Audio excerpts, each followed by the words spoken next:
niggas feeling and what they might say. They so sensitive like women, that's why we can't relate. While I'm out here getting cake, grinding on my paper chase. Tom Brady with the hustle, yes I'm still making plays. East side of the A, where them boys parlay. Can't do it like I can, I ain't talking Pepsi. Do you get it, man? Get it, see, I'm just hoping you can feel this constipated music. See, all I spit is real shit. Fans, I'm addicted to they love. Got me fiending for this game. This shit is like a drug, man. I swear it gets me high. Man, I swear it gets me high. You know I be high. You know I be high. See, I'm out here living life. Gotta thank the man above for giving me this gift. He laced me like a drug, man. I swear it gets me high. Man, I swear it gets me high. Hey, you know I be high. You know I be high. But come on, let's ride, let's ride, let's ride and get high, and get high, and get high, and get high. Hey, let's ride, let's ride, let's ride and get high, and get high, and get high, and get high. Hey, let's ride, let's ride, let's ride and get high, and get high, and get high, and get high. Hey, let's ride, let's ride, let's ride and get high, and get high, and get high. Hey, I do it for the fans. I'm addicted to they love. Got me fiending for this game. This shit is like a drug, man. I swear it gets me high. Man, I swear it gets me high. You know I be high. You know I be high. See, I'm out here living life. Gotta thank the man above for giving me this gift. He laced me like a drug, man. I swear it gets me high. Man, I swear it gets me high. Hey, you know I be high. You know I be high. You know I be high. This is all I know. Music pumping through my vein like an ounce of coke. I am so dope. Hair run flow. Marijuana thoughts gassed up full of smoke. Now watch these haters choke. These rappers wish it's sweet. Watch how I break them down and roll them. I ain't talking weed.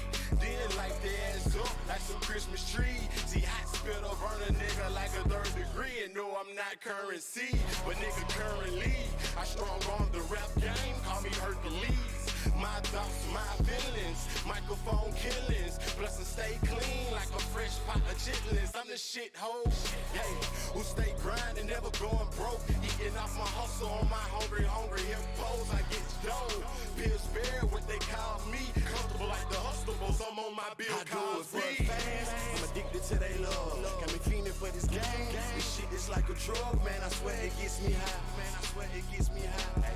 You know I be high.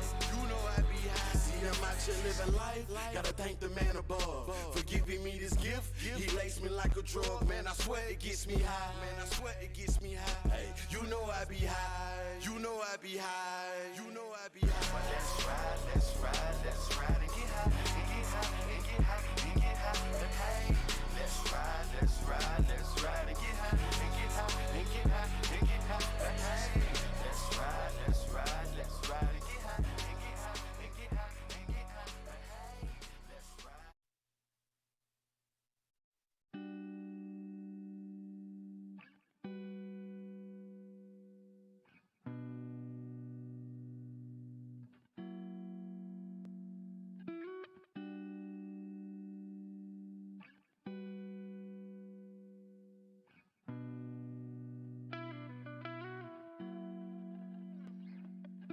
Feel the water flow. This is for the fire in your soul. We pray for better days to live our lives and make a change. Feel the water flow.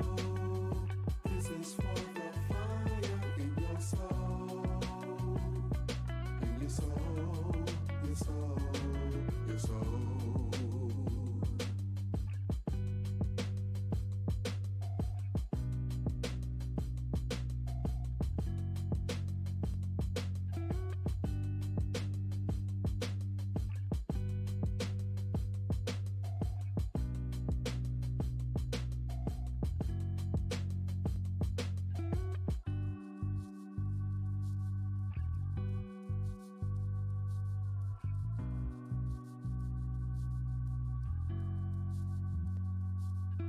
Feel the water flow. This is for the fire in your soul. We pray for better days to live our lives and make a change. Feel the water flow. This is for the fire in your soul. In your soul, your soul, your soul. Soul cleansing. Soul Everybody got problems. Everybody got problems. No matter rich or poor. Soul cleansing. Soul That's why we gotta call 'em. That's why we gotta call 'em. My spirit's so asshole. Soul cleansing. Soul. Nearly lost my soul, nearly lost my faith. When I lost my brother, that's the day it went away. Mama cried, so did granny did too. So lost, so hurt, I ain't know what to do. So I yell, and I cuss up at God, like why in the fuck? How could you do that? Bring that pain in my family, it's something we did. Tell me you mad at me, cause I can't deal. And it's hard to live without my brother, and it's hard to forgive, but still I pray. Feel the water flow. This is for the fire in your soul. We pray for better days to live our lives and make a change. Feel the water flow. This is for the fire in your soul. In your soul, your soul, your soul.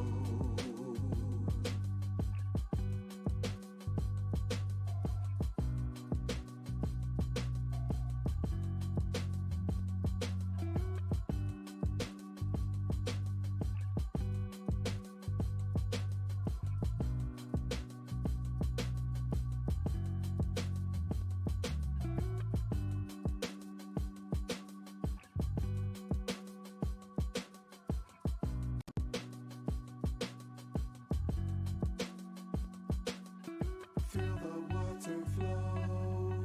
This is for the fire in your soul. We pray for better days to live our lives and make a change. Feel the water flow. This is for the fire in your soul. In your soul, your soul, your soul.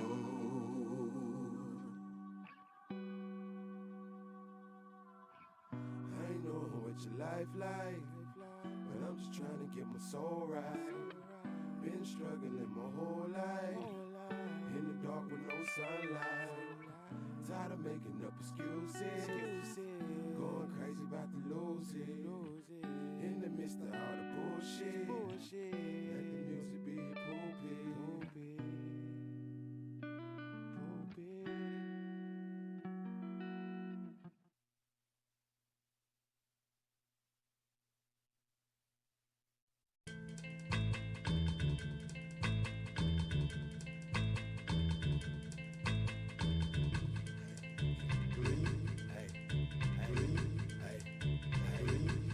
This the shit that we on, we on, we on, we on, we on, we on, we on.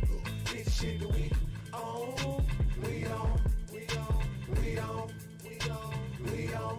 This the shit that we on, we on, we on, we on, we on, we on, we on. This the shit that we on, we on, we on, we on, we on, we on. This the shit that we on. Shit that we do.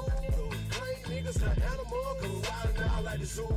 Caged up, let us loose. Caged up, let us loose. Black lives on the matter, nigga, when you're lying dead on the news. Gotta bang that blue, gotta bang that blue. Cops kill your blood, niggas, I ain't talking about pyro. Better get a clue, better get a clue. Wake up, my people, this shit can happen to you. Treating us like fools, keep killing our youth. Spreading lies in our schools, they ain't telling the truth. Fuck all of they rules, fuck all of they rules. Signing off as a new nigga with a attitude. Now this the shit that we on, we on, we on, we on, we on, we on, we on. This the shit that we on, we on, we on, we on, we on, we on. This the shit that we on, we on, we on, we on, we on. We on, this the shit that we on, we on, we on, we on, we on, we on, this shit that we Ain't trying to just sit around get about everything we going through. Ain't trying to live life and thank God like who the fuck is you?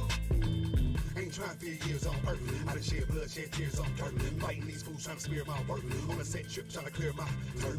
Who are you? What am I? ourselves as a mother cries. Cops killing our brothers, they killing our brothers, and I know why. They got us killing ourselves, that ain't no lie.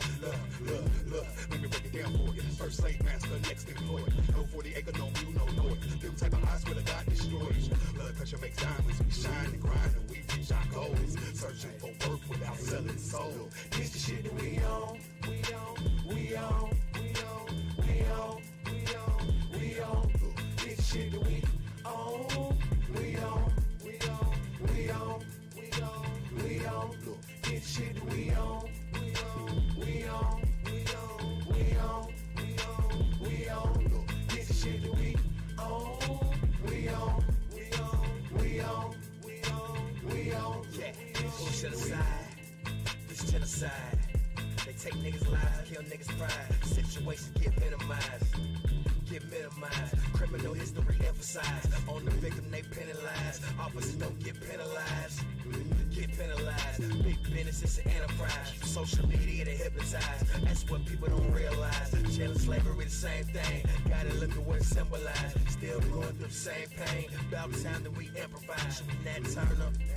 Or Dr. King? Should we rise up? Or live the dream?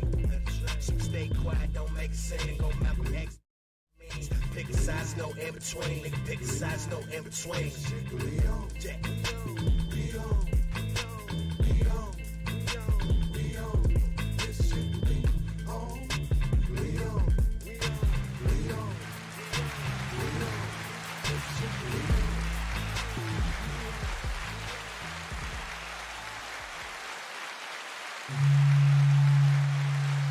Just do the same thing they do with the goddamn black guy. You know they can hear you right now. We live. Yeah, we are live. Yeah, I don't know what you said just then, but everybody out there heard you. What's up, people? It is Tuesday night. So y'all know what time it is. Actually, it's past the time, but yeah. Classic Conversations with Jae Tea and Lo. We are about to get this thing started. Please Braves make sure win, that you go Braves to... win, Braves Oh, win. yeah, the Braves win.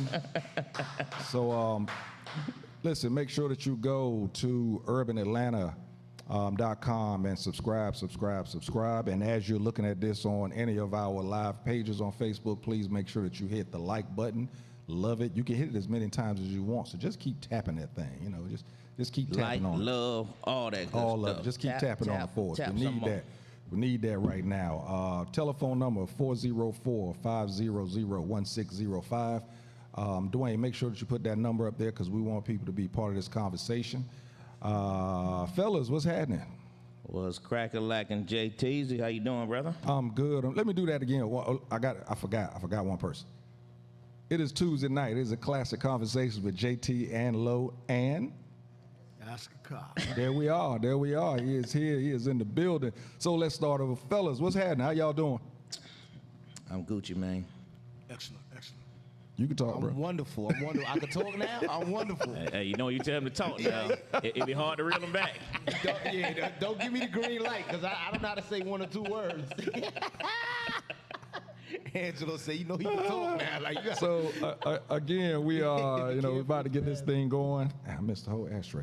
About to get this thing going. We got my man Sugar Sean up here. Ask a Cop. We're about to get going on, and we're going to hit on two things tonight. The first thing that we're going to hit on, man, is something that's not it's talked about, but it's not talked about, if you get what I'm saying. You can read about it on certain platforms, but you are not going to see it in the media enough. And what we're talking about is the missing children. So many children are being kidnapped, abducted, and a lot of it is because of sex trafficking, to be honest with you. You see stuff on TV where people are abducting children's for themselves. Children's. Did I just say that? I had an S on the end of that. children's. Yeah. Children. That's all right. You said it. Stick with it. Commit to it. Yeah. Chaps. Chaps. Children, and then they're, Children's. on TV you see that they do it because, they're longing for a child. They can't have a child for whatever reason. But in actuality, a lot of our children out here are being abducted for sex trafficking. And it's a problem that again, you don't get to see this on TV. You have to read about it on different sites, which is not good. And speaking of not good, where we go? We still up. We are? Okay. My bad. Just left my page. But so yeah, that's what we're gonna touch on tonight. Then after that, we're gonna get into some of this thing. We're gonna broaden the horizon. Y'all, most people out there know what's happened in the NFL. Gentleman got caught up with some emails that he sent years and years ago. That's why we tell you, man, don't put nothing, don't type that thing, hit enter. It doesn't just delete, it's always there. We're gonna get into that. We're gonna broaden it a little bit and get out of the sports arena. We're gonna start there. We're gonna broaden it a little bit and talk about that type of thing within management and ownership and all different types of arenas, corporate America especially. So ask a cop, you know, being with your time in law enforcement and everything, you know, in regards to the issue with the missing children, you know, how many times did you come across that? Really, the assignments I had when I was in fugitive, I worked with the FBI task force. So dealing with that, I came in contact with the FBI side, and they actually have an active task force that just deals with that in the metro Atlanta area. So I came into contact with it quite a bit. You know it's prevalent. You know it exists. We hit a couple warrants, and when I was in fugitive looking for, you know, murders, robbers, but when we hit the house, there's underage juveniles there, so we'd hold the scene into basically DFACs responded, and we turn them over to the state. Now, in regards to that, the underage juveniles, are these people, the juveniles, are they runaways or were they abducted? Did you ever find out that type of information? This is what normally happens because we have, you know, you sit there and talk to them, and I've been present doing several interviews, and we recover underage children. And what basically happens, most of the time, it's not like people think. I'm not saying it doesn't happen, but in the black community, what typically happens in our community is, I'll call it the forgotten child. You know, the child that's latchkey, they're living in a apartment complex, and that's not knocking apartment complexes, but they're in a situation where they come into contact with a lot of adults. Now, I don't want to harp on it, but you know how I feel about our music and what it's deteriorated to. And a lot of that, tricking out, it ain't tricking if you got it, sex for sale, things like that, that's been sold to these youth. And when you're in law enforcement, particularly when you're undercover capacity, you see the levels that it's done in Atlanta, and there's blind eyes turned. So, with the task force, what task force do they have in Atlanta strictly for missing children, though? Is there a task force for missing children? Yes, and the FBI heads that up. I wasn't part of that. So it's an FBI task force, not necessarily a city task force. Yes, not a city, because the city, and this isn't a knock on the current chief, but he could correct it. It needs to be corrected. Atlanta doesn't have a vice unit or a narcotics unit. I can see not having a narcotics unit, but vice is a serious issue in Atlanta, and that should be, you know, re-examined. I know they're short-staffed, but if there's a child missing, or if there's a sex issue or anything of that, it's not being looked at properly because there's not enough manpower. And the mayor did a real good job paying the officers what they're worth. But with that, you got to make it where it's more hospitable for the officers here. I think the current chief's a good example. He's made several really good promotions. The assistant chief is outstanding also. And I think they're heading in the right direction, but part of that's going to have to be a change in culture in city government and teaching, treating law enforcement like it's an important part instead of an afterthought. Let me ask you, anybody up here, any of you know of anyone personally that actually had a child abducted or anything like that? Nah.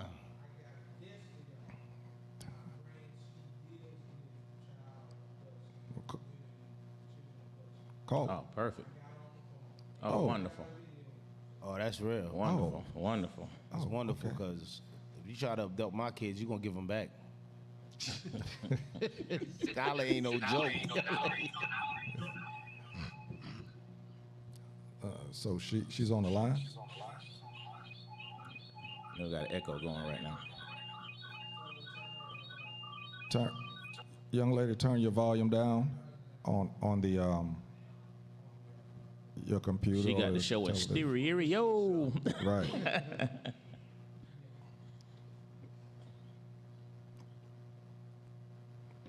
She on?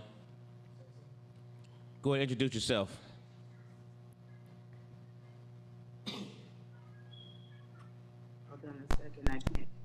Okay, we couldn't. We just got your voice. Start over. Hold on one second. Hold on, giving her a call back. Hello. There you go. How you doing, young lady? Good evening. I'm gonna have it too high. Uh-oh, now she can't hear Can you us. hear me? We can hear you. Can you hear us? Now I can. Turn your volume down. Whatever you're looking at us on, turn that volume down. Or turn the TV off. Push the TV on. You're experiencing technical difficulties. Is that better? Now turn it all the way down. Yeah, turn it down. We can hear that. Yeah, you'll be able to see yourself because we're gonna post this video. You'll be all right. Unless you're on Bluetooth. All right. Can you hear us now? I'm a little low support concerning hearing you guys. Hold on, your part. You know, the engineer is the friend of yours, and he's working on things over there. He's turning us up. Okay, do you hear the feedback now? There we go. There we go. Okay. We got you. You can hear us? Yes, sir, I can. How you doing? I'm wonderful. How are you, gentlemen? Hey, we are good. Gucci. Hey. Gucci. Go ahead and introduce yourself. I am Miss Baker, Marie Baker. How you doing, Marie? I am wonderful. You got a nickname? Riri? Momo? What? No, I would just say most people call me Miss B. Miss B. B, Miss That's what we can work Yes. with. Okay, There we go. we got you on the screen too. Yeah, got you. Outstanding. Hi, Miss B. How are you? Good deal. Good I had a deal. teacher named Miss B in third Oh, grade. hello, Miss B. Turn your volume down. I'm assured she was special. Yeah, she didn't like me too much. She thought I used to think everything was a joke. Oh, okay, Then- one of those kind. Huh? Then I became a comedian, so it worked out. Well, Oh, okay. She was a good judge of So character. she really was on point. She knew it was on point. She was like, out of that, or you gonna go to jail? Joe, that just tickle himself, boy. Yeah. Like, here we go again. Right. Hi, Angelo. Okay, so Miss B, got that feedback again. Hold on. There we go. So tell us what you do. Tell us something about, that's something that you do in regards to these cases. Okay, real briefly, I was just listening to the gentleman that he said was a member of a task force. Some folks probably wouldn't like me back in the days. Recently retired. I'm an ex-Fulton County deputy sheriff. Okay. First and foremost. Years ago, 2008, I pretty much got tired of locking up pimps and John that were violating our children, as you guys just stated. And the Lord gave me a vision when it came to what I don't call them victims, I call them survivors. And I went out on somewhat I thought was a whim, and got my 501c3, judadove.org, and from there I just took it and ran with it. I have a non-profit organization where we render services to those that have been victimized by sexual abuse, exploitation, any type of, sexual abuse. Interesting, and I applaud those efforts. We appreciate you for real. Thank you. Absolutely. And wait, let me make sure. Is it Marie Barker or Marie Baker? Baker. We had your name misspelled up here. Like I said, this video gonna be posted. We want you to be able to see it, so we want you to be able to see your name correctly. Yes, sir. Thank you. So let me ask you this: and are you still active within, this phenomenon that's going on? I mean, are you still investigating or helping out, that type of thing?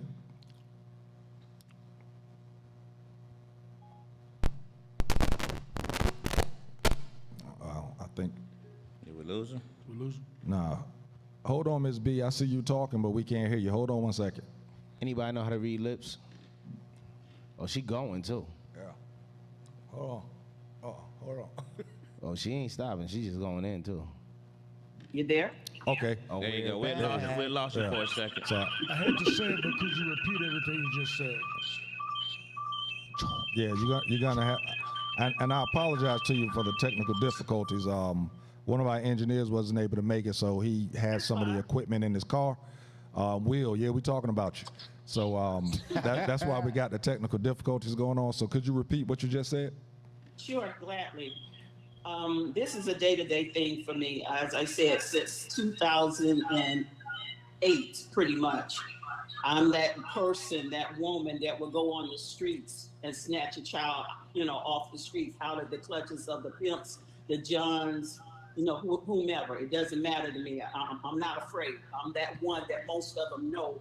I've had pretty much pimps and Johns, to raise the little jackets up at me and show me their guns. And hey, I raised my shirt up and show them my gun in my bag. I'm like, I ain't running. But anyway, Wow. it's a day-to-day thing for me. Snatching them off the streets. I get calls from parents. I know where my child is. Can you help me? And if it's in my means, I'm going to get them. Oh, wow. Oh, you really? Okay. Again, thank you for all of that. So let me ask you this. Why do you think this is something that we don't see on the news, but you have to read about it, on different websites instead of being able to see it? You have to actually search for it to find out about this issue. And before you answer that question, I want you to lead into why we don't hear about it, but go first into tell us just how bad it really is out there, and then lead into, the why that it's so bad and not being covered. Okay, first and foremost, why you don't hear about it, in all honesty, some of the same people that's supposed to be protecting these people are involved in it. Wow. Yes. Let me just do this for you. Wait. I'm the type Wait. that, Hold. I keep it real and I'm gonna go straight. Wait, I want you to say that again. say that part again. About them being a part of it or partaking. Wow. Yes. Oh. Yeah, that's That part. Yeah, they partake. It's like this. I'm just gonna keep it real. You guys want to put it out there? Let's put it out there. First and foremost, as you stated earlier, a lot of our daughters are not even just our daughters, even our sons. They're being, snatched off the streets, malls, Burger Kings, McDonald's, wherever they can, be snatched from. But once these people are snatched, these people are being held in homes in I would want to say, like, the last place I knew that they found one person was in Peachtree City. wow.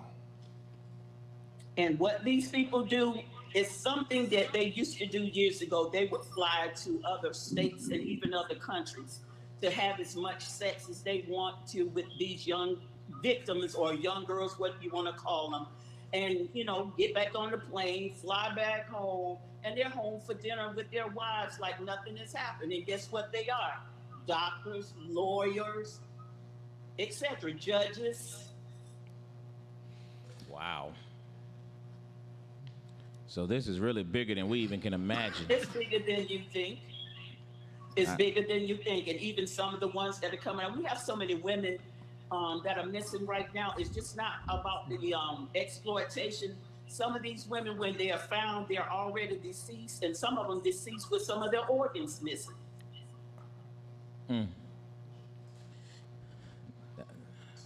Wow. And that's Wow. the conversation that's being had right now. So again, what you're saying, number one, and this is definitely bigger, way bigger than we can possibly Yes, imagine. sir. Yes, And- sir. Now, I'm gonna put it to you like this: the most, how would I say, publicity it so-called received was when some of the stars started saying "Me too," meaning I was a victim of either rape or etc. But as I said, my organization is judadove.org. I've been doing this since 2008, and just like you said, I couldn't get anyone to help me. No one. Every time I reached out for help from different organizations and even quote unquote folks with the almighty dollar, they couldn't help me. And as I said, you would often wonder why, but I knew why. I knew why. And so you think the main reason is because of the people that are involved, they don't want to help you go against those people? Is that one of the reasons? That's part of it, yes, sir. And as I said, some of them are participants. Pedophiles, molesters, all of that. It's just not low-class people. These are doctors, lawyers, judges, all, I mean, as I call them, hierarchy folks. That explains a whole lot just by itself, because, and it goes to JT's initial question of why isn't it getting the publicity. You're saying it's not getting it because of who's doing it. Yes, sir. Hey, that's deep. I don't even know we were expecting that. I know. answer. I'm thrown. I promise you that. You're thrown and you're speechless. There was a lot of things I thought we was going to talk about. I just didn't know that we was going to come to that point. That's so they're I almost want to say they're hiding in plain sight, but really they're not hiding. Yes, sir. Yes, sir. They're just in plain it's somewhat sight. of an eye jerker. The least person that you would expect in this hour to be pedophiles, chesters, molesters, they have numerous names for them. It's the least person you would expect. And when you catch them because of the position or who their father may be or who their mother may be that of a judge, an attorney, a doctor, again. You're going to have me, I got an appointment on Friday. You're going to have me looking at this, at this person totally different. You say you had a question, MJ? Yeah, my question is, have you dealt with defects a great deal and any of the state social workers? I know everybody knows they're overworked, but if you could speak to the level of caseloads that they have and why a lot of these children fall through the cracks or they're picked up and then given right back to the same situation. First and foremost, as you stated, there is a lot of cases and not enough workers. Second of all, they've got to do their job. Because the least thing that they, would take lightly or say it's nothing, it's something. But most of their excuses is, I'm overloaded, I have too many cases.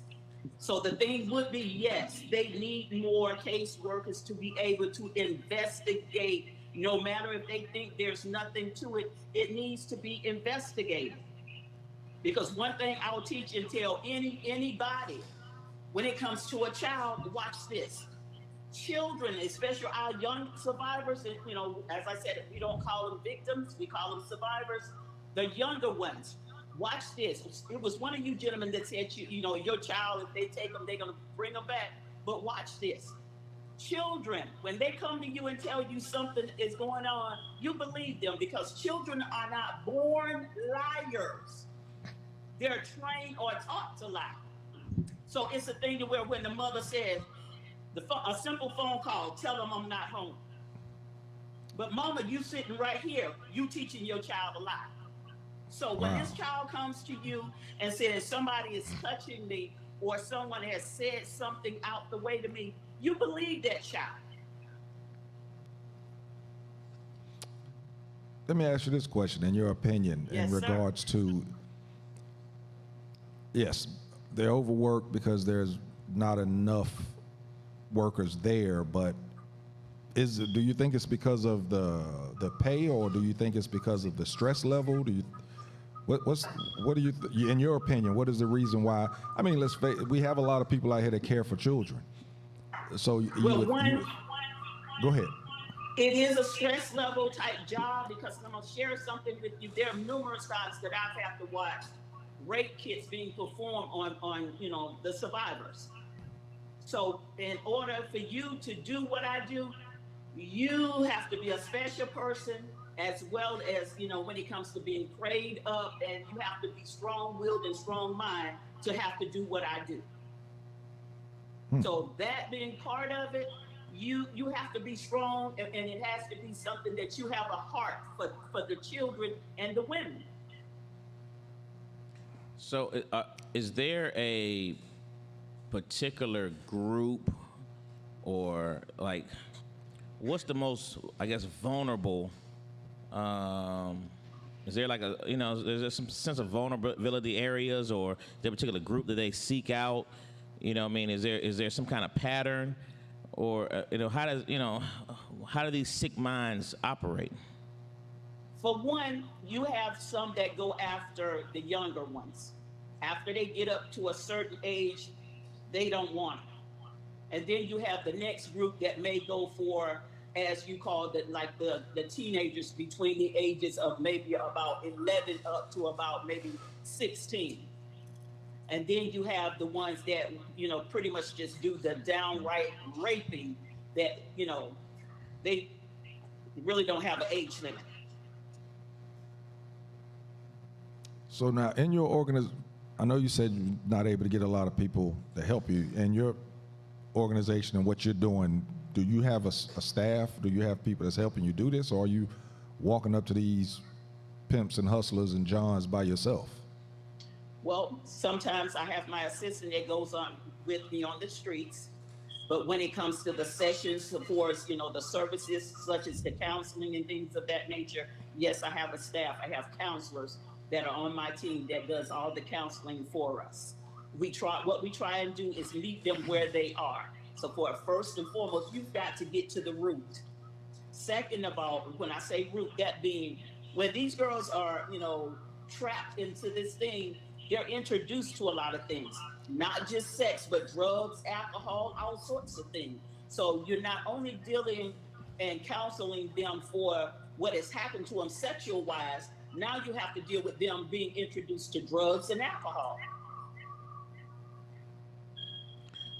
So let me ask you, what was the number one? I'm sure you heard the one in Atlanta where they just recovered those 20 or 30 kids recently. What was your first thought about that? And again, a situation like that goes back to that original question of why did something like that not make national news all over the country, and not leading to, because usually when some things happen, it leads to these government task force and all this. They had 20, 30 kids just come up. I mean, what's the thought process behind that?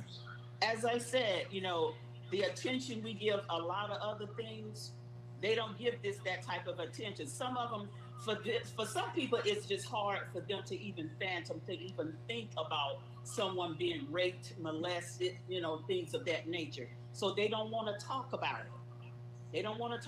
it. But again, it goes back to some of them want to just, keep it under the wraps because it'll cause this sort of a problem. But that's saying that these children are not important. I mean, because we just had this 22-year-old white lady who was apparently strangled to death, and this thing is on every news platform in the country. Non-stop, every news article, everything you see is all about this and the search of this guy. But yet we have all these missing black children, and again, 20 kids being recovered, and there's no media, there's no mass media coverage on this. You know what I mean? I just don't understand how this is not a lead story, and a task force being created for such through the federal government. How is this? But yet we turn on the news and we know all about this particular situation. Well, I'll say it like this as well. So for us, even the people that are getting the funds for so-called this, number one, they should make sure that it hits the news that every time a child is recovered. But do they? No, because it's all about the almighty dollar. It's not about the recovery of that child. And some of them, I'm just going to, like I said, truth be told, some of them go through those so-called programs, and fast as they go through, it's like a revolving door. They're back on the street because they're only getting so much. Again, you got to deal with more than that person being held captive and being, Right. as I said, a sexual, you know, piece of meat for them. But these people have been drugged. They've been introduced to alcohol. You've got to deal with every aspect of every bit of it wholeheartedly. You deal with one first. Some of them need to go through withdrawal because they out there feeding for that drug, and they'll go out there because they know what they can do to go back out there and get them drugs. So they say, "Oh, I'll go out there and sell my body so I can get some drugs." No, you got to get them through that withdrawal process of the drugs, the alcohol, and then you got to deal with it wholeheartedly supports the sexual abuse and exploitation. And that's not what a lot of them are doing. They're, one would say, they slap a Band-Aid on it, but once you put that Band-Aid on it, if you pull it off too soon, that wound is still festering. Right. Yeah. Plus, another thing you can touch on, and I know you can speak on it, is the caseload of social workers, because when a child's picked up, 9 out of 10 times, if they hit the strip, different pimps are actually trading them off like playing cards in a game.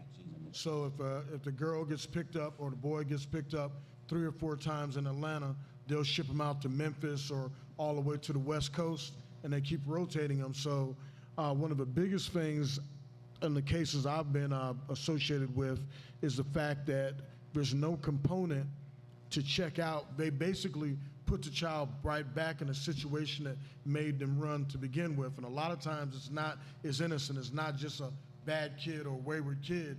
The kid ran because they had home issues. And a lot of times there's no mechanism in place to check that part of it out. They pick the girl up or the boy up.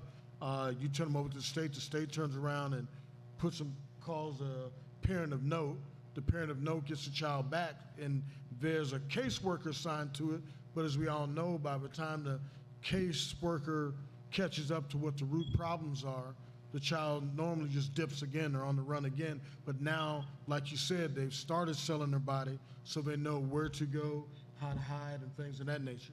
Because because most of the time when a juvenile is arrested on their prostitution charges, it's only a city case.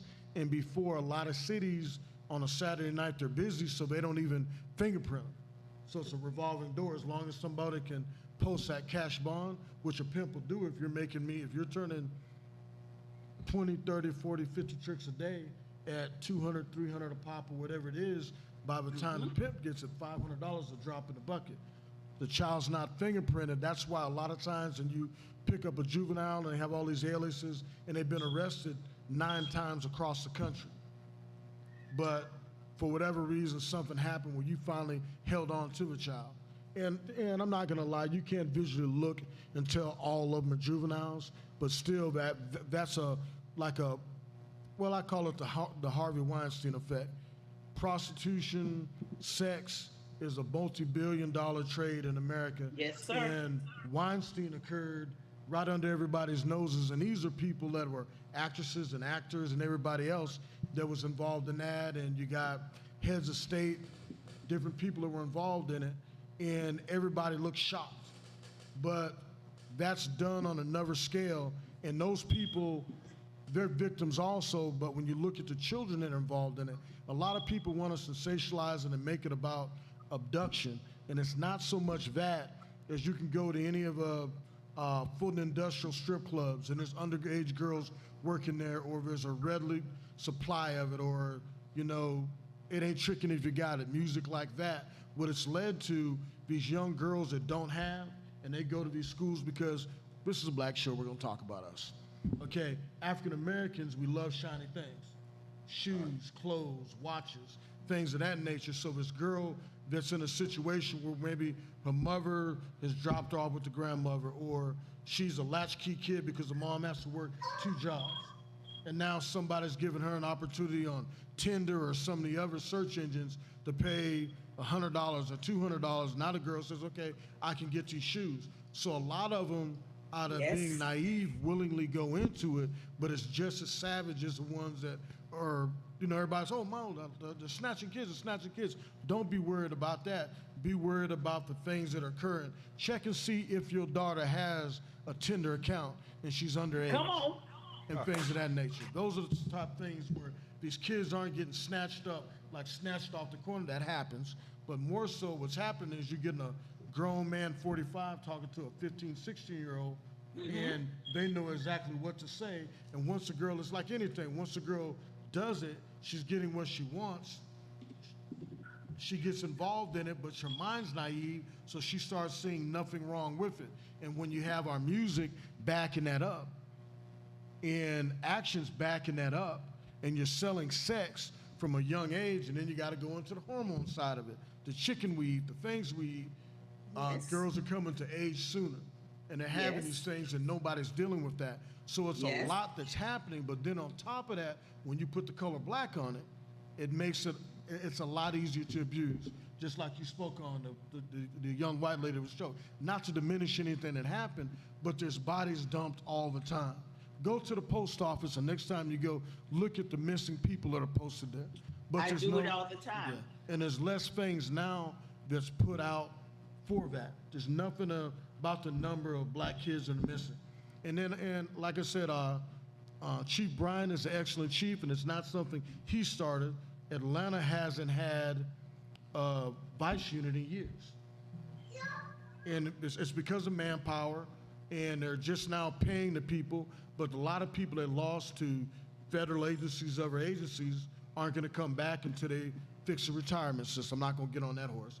That's something else I want to put But out one there. thing they also have to do, not cutting you off, is even the people that they're putting over these so-called task force, you have to know what you're doing and what you're dealing with, and know how to handle things such as this. Because a lot of them, yeah, you want to get them off the street, but at the same time, there has to be something set up fast as like you said, fast as you get them off the street, you've got to get them into the proper homes and what I call care of the alcohol, again, the drugs, and yes, you got to deal with the sex too. But on top of that, now some of these parents, and I have to tell them all the time, stop dropping your kids off at the movies, at the bowling alley, and different places, and just leaving them until 11, 12, 1 o'clock at night, and you said you're going back. You're just setting your children up to be snatched. Hey, And I was as just you at said, 6. with the Tinder accounts, Facebook, all of that. They sit just like, Corona hit. They thought, oh, it'll die out. No, these folks, these pedophiles are sitting up watching. Oh, your daughter get on there. Me and my girl going to the mall. I'm wearing this, that. Oh, that same mall that they said that they were going to, pedophiles, just like we sitting here now on this web page, they're watching. And when you go to the mall and you describe to the T what you're going to be wearing, you've set yourself up. I tell them that all the time, even the older women. Most of them go to the mall, and the first thing they're in a hurry just to get whatever they want to get. They parking way off in the parking deck, and they don't even think about that security guard is there for you to use and say, can you escort me to my car? They don't even think about it. And then you walking back, and then you see Peter Paul standing there, and you're like, wait a minute. And instead of you turning around, you keep going. The next thing, he got a gun in your face, or you're not paying attention to that van that's over there. They don't snatch the door open, grab you, snatch you in it, and don't pull it off. You have to be aware of your surrounding, because now it's more prevalent than ever now. And with them coming up, it's just not about the exploitation. Some of these women are popping up deceased with their organs missing. Oh, yeah. Yeah, I was just at Six Flags Friday night for Fright Fest, and I can't tell you the number of kids I saw solo, no parents in sight. And I'm talking about 12, 13-year-old girls just walking around, you know what I mean? Half dressed on top of it. Absolutely. I was just shocked. And it was super dark. You know what I mean? I'm like, man, this is crazy. All these kids out here. I was blown away. I really was. I was blown away. in the skating rings on, I'm not gonna call them out, but Zone 4 skating ring, and it's like, it's right at 285. And I remember when I was CSU Commander, Crime Suppression Unit, we'd have to go up there to back up the 2 extra job officers, and there would literally be 1,000+ kids fighting and walking around, and young girls walking around in packs, and then there's always be them couple dudes like, what the fuck you doing here? Excuse me. That's We can't that's say what it, you're thinking. but you say right. in your mind, what Yeah. the fuck are you doing here? Because Yeah. the guys, what are you doing, 25, 26, 30-some years old, and you going to a skating ring with these juveniles there? Or they pull up in their cars and you see girls jumping in cars, and it ain't a jump in the car like it's a boyfriend. And a lot of times these parents are dropping the kids off and they jumping and leaving us. They don't even hit the door of the skating ring. Right. But it's just, it's just a bad atmosphere, Yes. particularly with the gun violence that's out there now. And that's not to diminish the abduction part of it, but I'm here to tell you there's a lot more prostituting that comes on. And once a girl goes over a certain level or does something that maybe falls asleep or stays out, and now she's ashamed, or the parents find out about it and they lash out about it, and they don't look at the fact this wasn't something that happened in 2 weeks, 6 months. It's normally takes years. Wow. You're on it. And even with the ones that, once a child is raped, molested, or whatever, now you not only have the child to deal with, you have to, it's really a wounded family. The mom's wounded, the father, and if they have siblings, you have to, the whole family really needs counseling. Oh yeah, I could see that. But I mean, but there's still, I know you said not diminish it, but there's still a lot, and I'm assuming in what you've been doing out there, you're seeing, I'm assuming, more of what MJ is saying in terms of the girls getting out there, getting coerced, what have you, but there still is abductions, right? I mean, Yeah. There still are. I mean, like these folks that the U.S. Marshals just brought in, Yeah. those kids had been abducted at some point, whether they were runaways or whatever the case may be. A lot of times it's not abduction like people see it. It's like if you go back to the Little B case, that was the guy flashed the lights, Right. and he shot him. Right. The Little B case, well, Little B was without his mom. His mom was a crack addict, and she was turning tricks, and those dope boys befriended him. But it gets deeper than that. He had robbed the principal of a nearby school when he was putting the flag up, robbed him with turned out to be a gun, but he had robbed him, but nobody knew where Little B stayed. And so if anybody would have, if there would have been any intervention prior to him getting to that point where he's on the corner and killed somebody, think about it. He was providing for his little brother and sister. And that's not to say the man deserves to die, so don't go off the deep end, liberals. Right. I'm just saying that a young boy at 14 was put into a situation as an adult where he was fending for his siblings, and somebody that was providing the money for him to do that said, "What you gonna do?" And he shot him. And that was a juvenile's action, but all those months that nobody followed up to see where he was. He robbed the principal of a school, fact check it, and then he was living out of different boarded up houses in that area, in the Bluff, Snow on the Bluff, that area. And that all happened there, and everybody wants to crucify the kid. He got raped when he was in jail, and he has a decapitate bag now. Things of that nature happened, but the thing is, the travesty of it is what led him to that point. That's why everybody wants to say abduction, because we like to sensationalize shit. But the majority of it is just people that are put into the system, and I'm an advocate for bringing back orphanages. People don't want to hear that, but we have a lot of kids that are getting put back in bad situations where Absolutely. Right. they can't prosper. And everybody wants to talk about the kid that's adopted, but everyone that's adopted, when we used to have to go and hit warrants on Foot Industrial, you see packs of girls that are in that age group, that 16 to 20 age group. And those things occur, and everybody turns a blind eye. Why? Because prostitution is a multi-billion-dollar business in America. Yes. And everybody wants to pretend that it's not. This is a convention city. And this isn't a knock at the chief, because Chief Bryant's a damn good chief. He's surrounded himself with excellent people. Charles Hampton's a deputy chief. And that's a man that should be going, please. He's going to be a chief somewhere. But they can't make the decision to get the proper funding. But you have a major city that's ranked either 1 or 2 every year in, cases, sex crimes and underage crimes of that nature, and juveniles missing. And we don't have a vice unit. And that's the unit that's going to run into the prosecutors and catch them and be able to ID them and say, okay, we're going to hold to you until we find out exactly who you are. Put the charges on them, not to prosecute them, but to be able to hold them until you're able to ascertain who it actually is. So in your case, what you're saying is that with the orphanage, you kind of erase them being put into a situation where somebody is basically just taking in kids for the check. Yes, and we also have a situation like this. If there's officers out there, if someone start calling in, they'll tell you that they don't know how many times you'll lock up a juvenile at 7 in the evening and you don't leave until that next morning because you can't find anybody that'll accept that juvenile. Fulton County ain't gonna accept them. Fulton County juvenile, if they haven't committed one of the deadly sins and sometimes repeatedly committed it, Right. they're not gonna get the intake. It's a point system. Right. So you have to take it and find somebody, so the officer is responsible for that child. And the hardest part of him is actually locating somebody. So a lot of times you have an officer that has to work through his shift and through another one, and the next morning a DFACS worker will show up.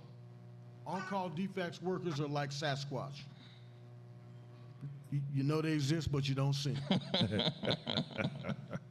And that's not a knock on them. They're overworked, but maybe speaking out on it will get them to properly fund them. But I definitely think Vice needs to be brought back in Atlanta's convention city. I know that, and they don't want to be hard on it. But when you don't have anybody attacking it, that's why this occurs. The massage parlors that are absolutely everywhere, you know.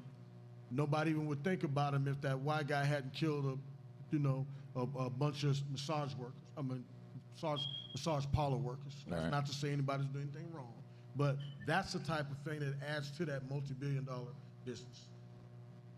Going back to the DCFS, because I know you just said about, getting it funded, get it paid more. But listening, Ms. B, let me ask you this. I would say that there's not really training for this. This, like you said, this is something that somebody just has to be able to deal with in regards to the stresses of it, or the rape kits and finding underage children deceased and stuff like that. This is pretty much something that you actually have to go through to recognize that it's something that you can do. Come on. So Social workers. I was waiting, not cutting you off, for someone to be able to elaborate on that. Again, when I said you have to have a heart for this, most of the time it has to be someone that has experienced and gone through this. Now, I've never been, as one would say, exploited, but truth be told, I was raped twice as a teenager. So I know. And I know what it takes. I know the telltale signs of it. They can lie to me all day long. Half of them cuss me out. You ain't been through what I've been through. You can't tell me a freaking fracking thing. And when I tell them what I tell them, being that when you're looking at me, you're looking at yourself. And they'll think about it. It'll go over their head for a minute. Then they'll look at me and say, you? Yes, me. That's why I have a heart. And I know what it takes when it comes to snatching them off the street and making sure they go through everything. You meet them, as I said, where they are. The sex, the drugs, the alcohol, the abuse, the embarrassment, and there's so much more. Anger, bitterness, rage. There's a whole lot more that comes along with that.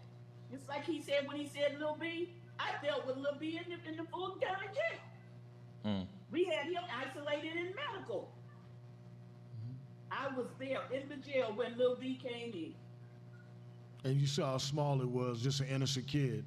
And like I said, that's not to diminish what he did. He took somebody's life, but the system let him down. And that's the thing about what liberals tend to do. We worry about everything but what's important. If we don't take care of the children, we'll have no future. So, you know, I'm a big, anybody that's watched this show know that I'm a big Law and Order fan. So, does Atlanta have, or does Georgia have SVU units? Special victim? Yes, they do. Is it Atlanta something? Police has a youth squad that deals with all crimes pertaining to juveniles and that nature, section. Okay. We have it in place, but what's missing is the arrest component, which would be a vice unit. Vice unit dealing with it. Prostitution is big in Atlanta, from the strip clubs and massage parlors to any corner to Tinder and everything else, and it's not getting looked at. And people say, well, it's people's famous thing is it's a victimless crime. It's not a victimless crime when you got to realize when you've been there and you lock up that prostitute that's 30-something years old, shot out and full of sores and HIV positive on Stewart Avenue when it finally got, and this is back in the day, when it finally gets to that point, when you talk to these girls and you're debriefing them and trying to find out who the pimp are and things like that, the girl will say, girl, I've been out here since I was 12. I've been out since I was 14. Or you see a girl that's 19 and looks like she's 26. Right. And you see, that's the part that people aren't looking at. So vice units are necessary. Push Atlanta Police Department to bring it back. It's necessary because now you have people that are being victimized, and really there's nobody set up to arrest them. You can't do it from a beat car. It needs to be in an undercover capacity. It needs to be controlled. There was issues in the past with it. So, I mean, it needs to be controlled, but it's something that's needed in every major, well, not even major, but a major city as large as Atlanta can spare a few investigators. They got some quality people to take care of that issue.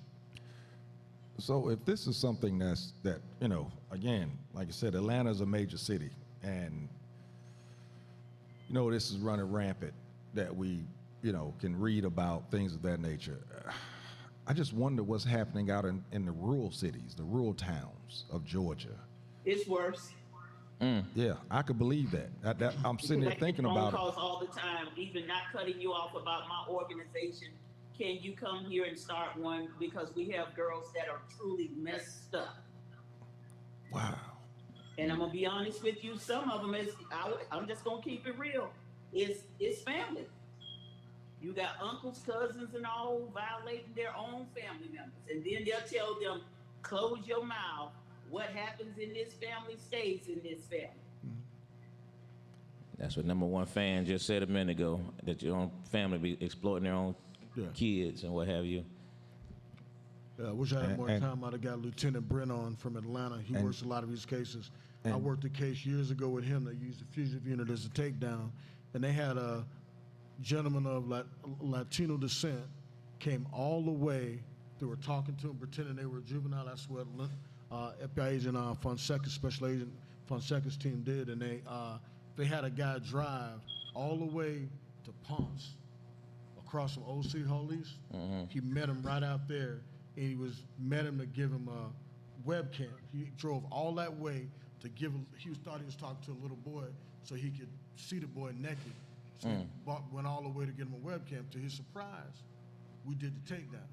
You know, but Wow. And it happens all the time. All the You gotta time. realize they're not catching but a small smidgen of it. You know, because there's so many people, and like she said, she alluded to the fact that it's not what people want to see, the guy in a trench coat hiding out. No, these are people like the ones that were, people, Weinstein, but Weinstein is just as bad as that. And all the things that occurred, but in America, we don't want to look at the truth. We want to, everybody's already forgotten about it. But how about all those people that were scarred? They got the lawyers that can afford to fight and find the loophole and everything else, but the fact remains that in the black community, it's not being looked at. And if you don't have a vice unit that's getting out there and keeping the pimps, pushing them or keeping them out of corners, there's nobody fighting it. So if nobody's fighting it, it's buck wild. Mm-hmm. So again, it goes back to why is it that, it was a financial situation. How do these things happen in such a large scale? And I understand you said it's $1 billion industry, and our federal government is not, they they housing how many Afghans in nice hotel. You know what I mean? The money's there. Well, Snubba says, Why are we not? Why you know what I mean? How does not? And that's why I'm against some of this liberal shit y'all like to throw around. It's like we take care of everybody but our own. And you got to look at it. You got the Afghans. You have when somebody, I don't care if they walk from Guatemala all the way to the Mexican border. We've got kids right here in Fulton County that don't have shoes. And see, but nobody wants to call that out because we like to play. We're the biggest placators. Hey man, when I was in the military, I was a driver for the sergeant major, and it's probably one of the reasons why they was asking me to get out, or they was asking me to ask for an early out. It was because I was a driver for the sergeant major, and we were at this event, you know, so I would dress greens in the military, and you know, this colonel came up and he asked us, you know, asking about the war, you know. And when it got around to me, I tried to stay quiet. And I could tell my buddy of mine was looking at me like, don't say nothing, don't say nothing, don't say nothing. You know, and what was I, 21? You know, I didn't understand everything about it. But one thing that I did know was that we were going over here, there was people, friends of mine that was going over and helping house some of the Saudis. But if you're inside of the White House, and if you're facing the White House, you look to the left of it, it was nothing but homeless out there. And that's what you're saying is that we take care of everything but our own. You know, we get in everybody else's business but our own business, you know, and instead of just taking, and just the stuff that we do for other countries, if we did that for our country, can you imagine how great this country would be? My man B. Marsh says it all the time. If America looked at America like America looks at other countries, America would invade America right now. Well, then, I mean, we joke about it. They would invade America right now. And we joke about it, but I'll talk about Biden. Okay, people can say all they want, but I said it several times on the show. If y'all remember, you probably recall it. I said if there was a bridge from Haiti to America, what would be on the end of it? And I always say a wall. A couple weeks ago, he shipped back 30,000 Haitians that were being detained.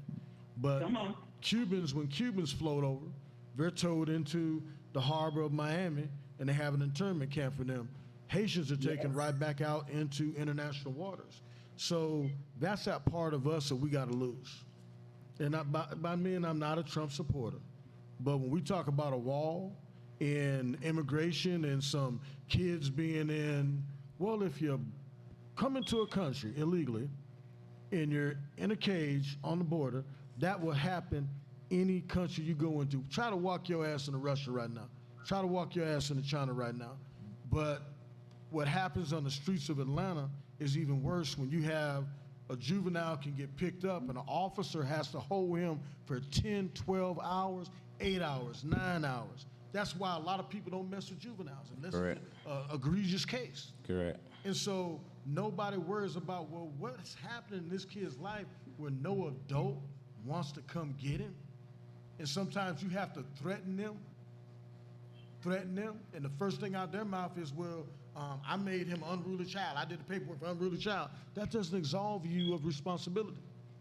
Or parents that you come to the house in zone, well, Dr. Zone, doesn't matter the zone, but you're sitting there and you're talking to a parent that wants to kick a 12 and 13 or 14-year-old out the house. Legally, you can't do that in Georgia. Just letting everybody know you can't do that in Georgia. Right. And you'd be surprised the amount of times it happens. And so this is a child that's not getting love. But we worry about everybody from any African country, China, Latin America, anywhere. We're worrying about Afghans that were just shooting at our soldiers, what's going to happen to them, but we don't have any compassion to the brown skins that live right here in America. That's why I call bullshit to Biden and Obama too. Well, it is.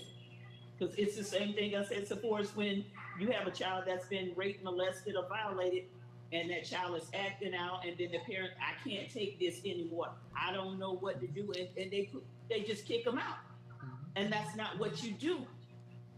That is not what you do, because again, it goes back to That child is wounded. Now you have an entire wounded family.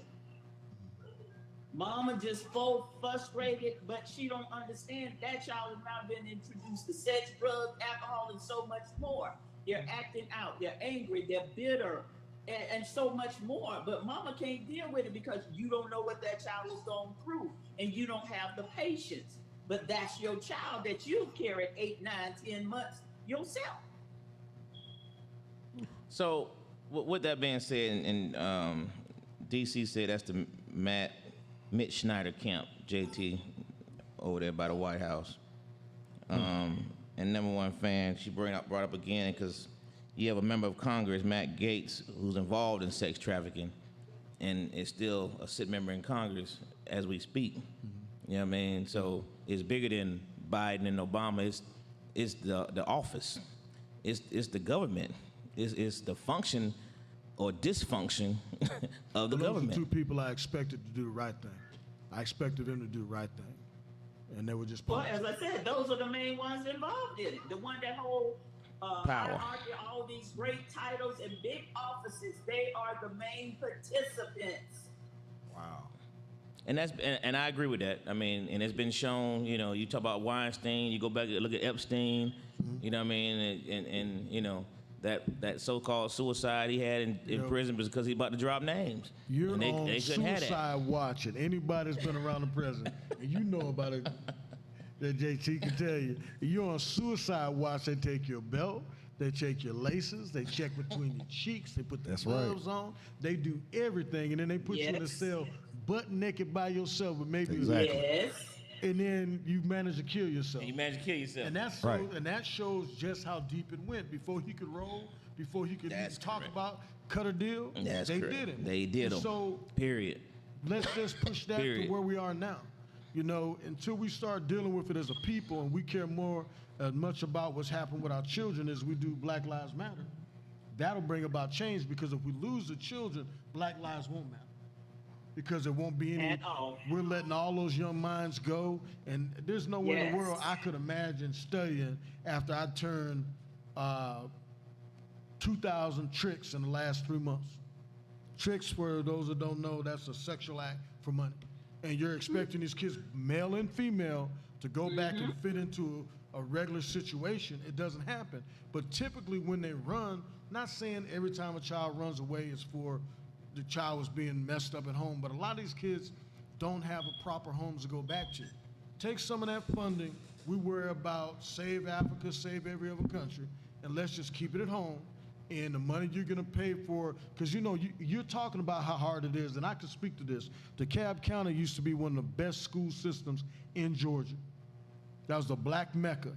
And what happened was there was such an influx of undocumented people coming in and residing on Buford Highway and other poor areas in DeKalb and areas with apartments, that they had to hire English as a second language teachers, ESOL teachers, and that was a large part of the DeKalb County budget had to go for those students. So it went away for the minority students, because the I'd say the rich end of the counties was always taken care of.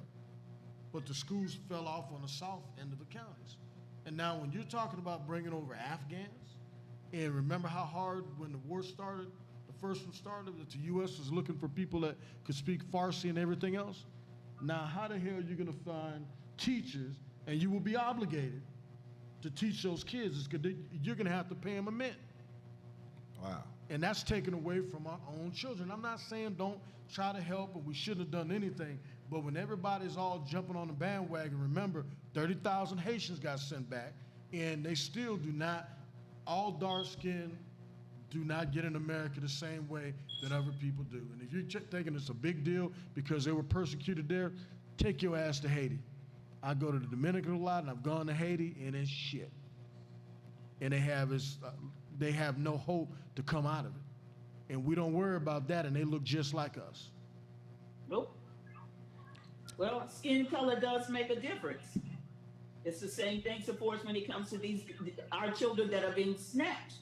If a white child comes up missing, when I tell you Amber Alert goes out so quick, and then the next thing you got a 10, 12, $15, $20, $50,000 reward. Here lies my point. They don't care. When it comes to a black child, yeah, they might put that Amber Alert, but that's about as far as it's gonna go.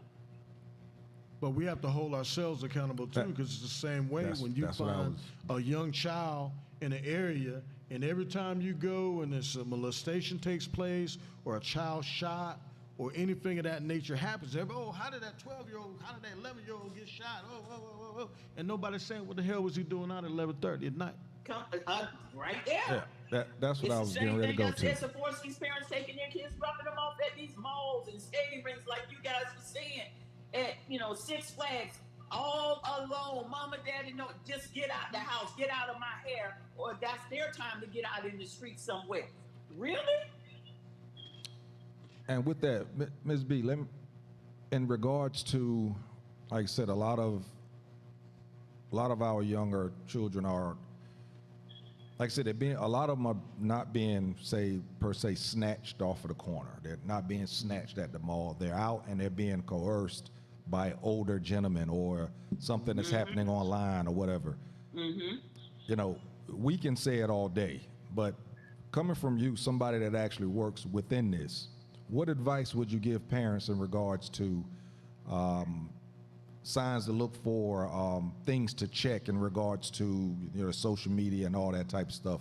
Can you give us a couple of things that some people can actually listen to and actually understand, since it's coming from a professional? So Sure. First and foremost, when it comes to social media, you need to limit as well as watch as to what's going on and who they're communicating with. Second of all, so for us, when it comes to your children leaving home or you're taking them places, you need to check and make sure as to when it comes to their attire, the clothing that they're wearing, and make sure, because you got some of them slick. They'll take bags and put other clothes in a bag and go out to their friends or go places and change clothes. But it's called accountability. You have to watch and know what your child is doing. And as well as I said, communication when it comes to, there's so much out here. Back in the days, we didn't have Facebook and Twitter and all this other stuff that's going on. But there's so many ways for them to communicate now that they need to get involved. They have to watch and know who they're communicating with on all of these sites. And some of the sites, to be honest, they don't have any business on them. And they need to watch and see what they're posting. You got girls out there, posting stuff themselves as well, saying, you 12 years old, but you're telling these men that you 16, 17, 18 years old.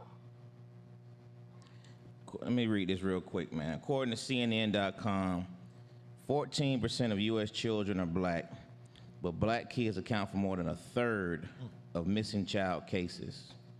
And they discuss because black families are hesitant to call the police due to relationships and all that stuff.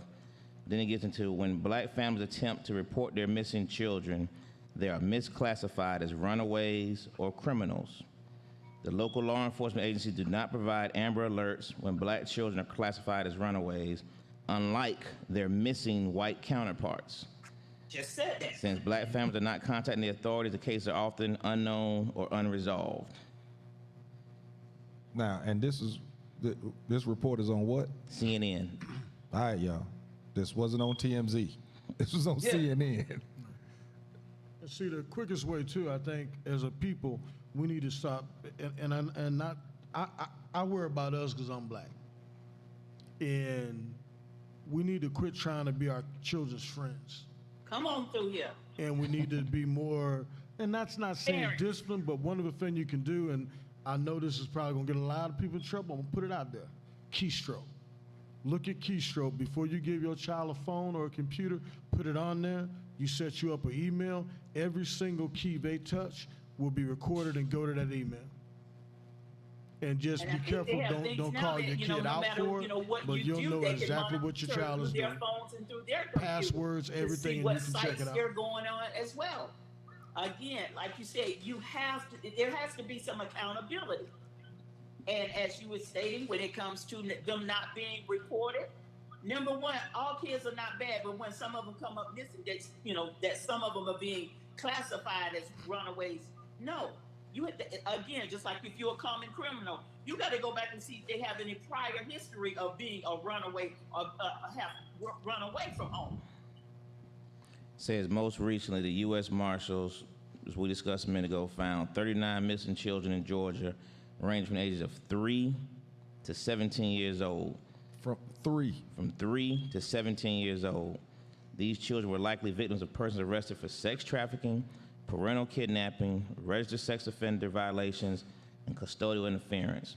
The U.S. Marshal Unit, Missing Child, Southeast Regional Task Force, National Center for Missing and Exploited Children, and Georgia state and local agencies work together to rescue these endangered missing children. Even though these law enforcement groups and rescue organizations were involved, this story barely made any national headlines. Exactly. That's a problem. That's a problem. Huge Regardless of how it came about. Now, one That's thing a I problem. will add is you're in the city of Atlanta, you're a whole lot safer because they have a whole procedure. If you report a child missing, whether it's a juvenile, delinquent or not, there's a supervisor immediately comes to the scene. They canvass the area, they set up canvassing. They put a lookout across all channels, make it go statewide, and they will do an Amber Alert in Atlanta, so that doesn't really pertain to the Atlanta Police Department. I can't speak on other agencies, but Atlanta Police Department has mechanisms in place to take care of that. Has for the last 10 years. Now let me show a slight disagreement with that. It wasn't a female, but I have a cousin who has a son that ran away. Atlanta police were called, and absolutely nothing was done. That's what I was going to say. And when I say nothing, absolutely, this boy took a bus, somehow, 14 years old, to Virginia, but they found that out. But the Atlanta Police Department, when I say did nothing, did absolutely nothing. And see, that's what I was going to say. I think, and I but see, that's what I'm saying. The thing is, see the mechanism in place. but I see, can't say it doesn't. but see, the thing is, fail, but I've seen it work plenty of times. Its own. yeah, I was going to say that. And we recovered I'm sure that most police departments, law enforcement department, whatever, they have protocols in place. I'm sure they do. Mm-hmm.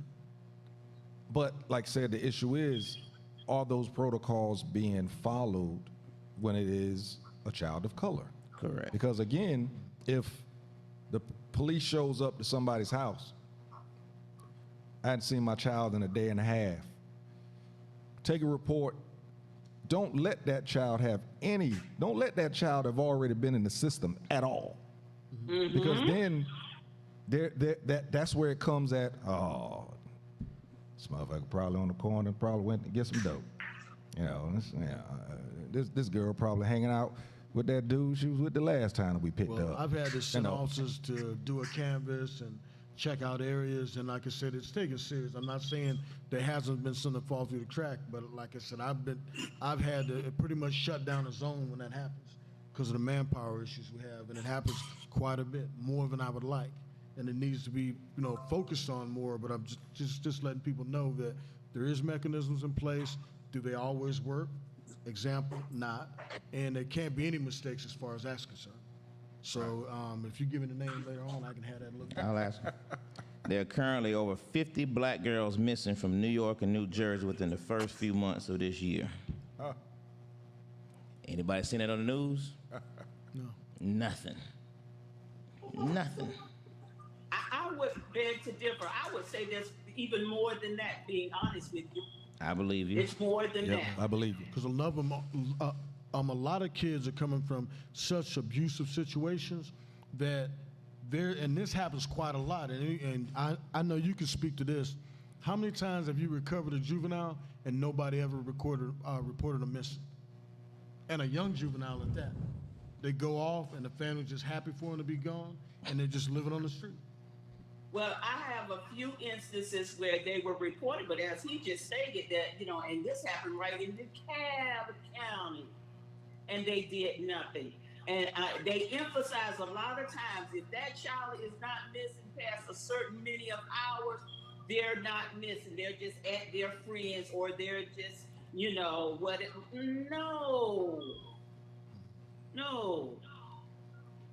We can't do anything if it hasn't been 72 hours. And they're serious about it. Like, I'm not taking a report. I'm not taking their name. They don't ask you what they look like. It's the last time you really seen them, and etc. Wait. Did you say 72 hours?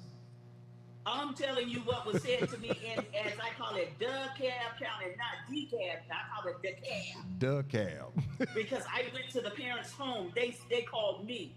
I went with them to the police department because that's what most of them do. They call me, can you help me? Can you assist me? Because they tell me that you're known for finding kids.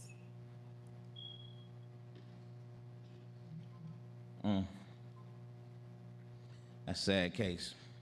Miss B, Yes, sir. I'm loving your organization already, so we need to make sure that we get all your information so we can put it on the site.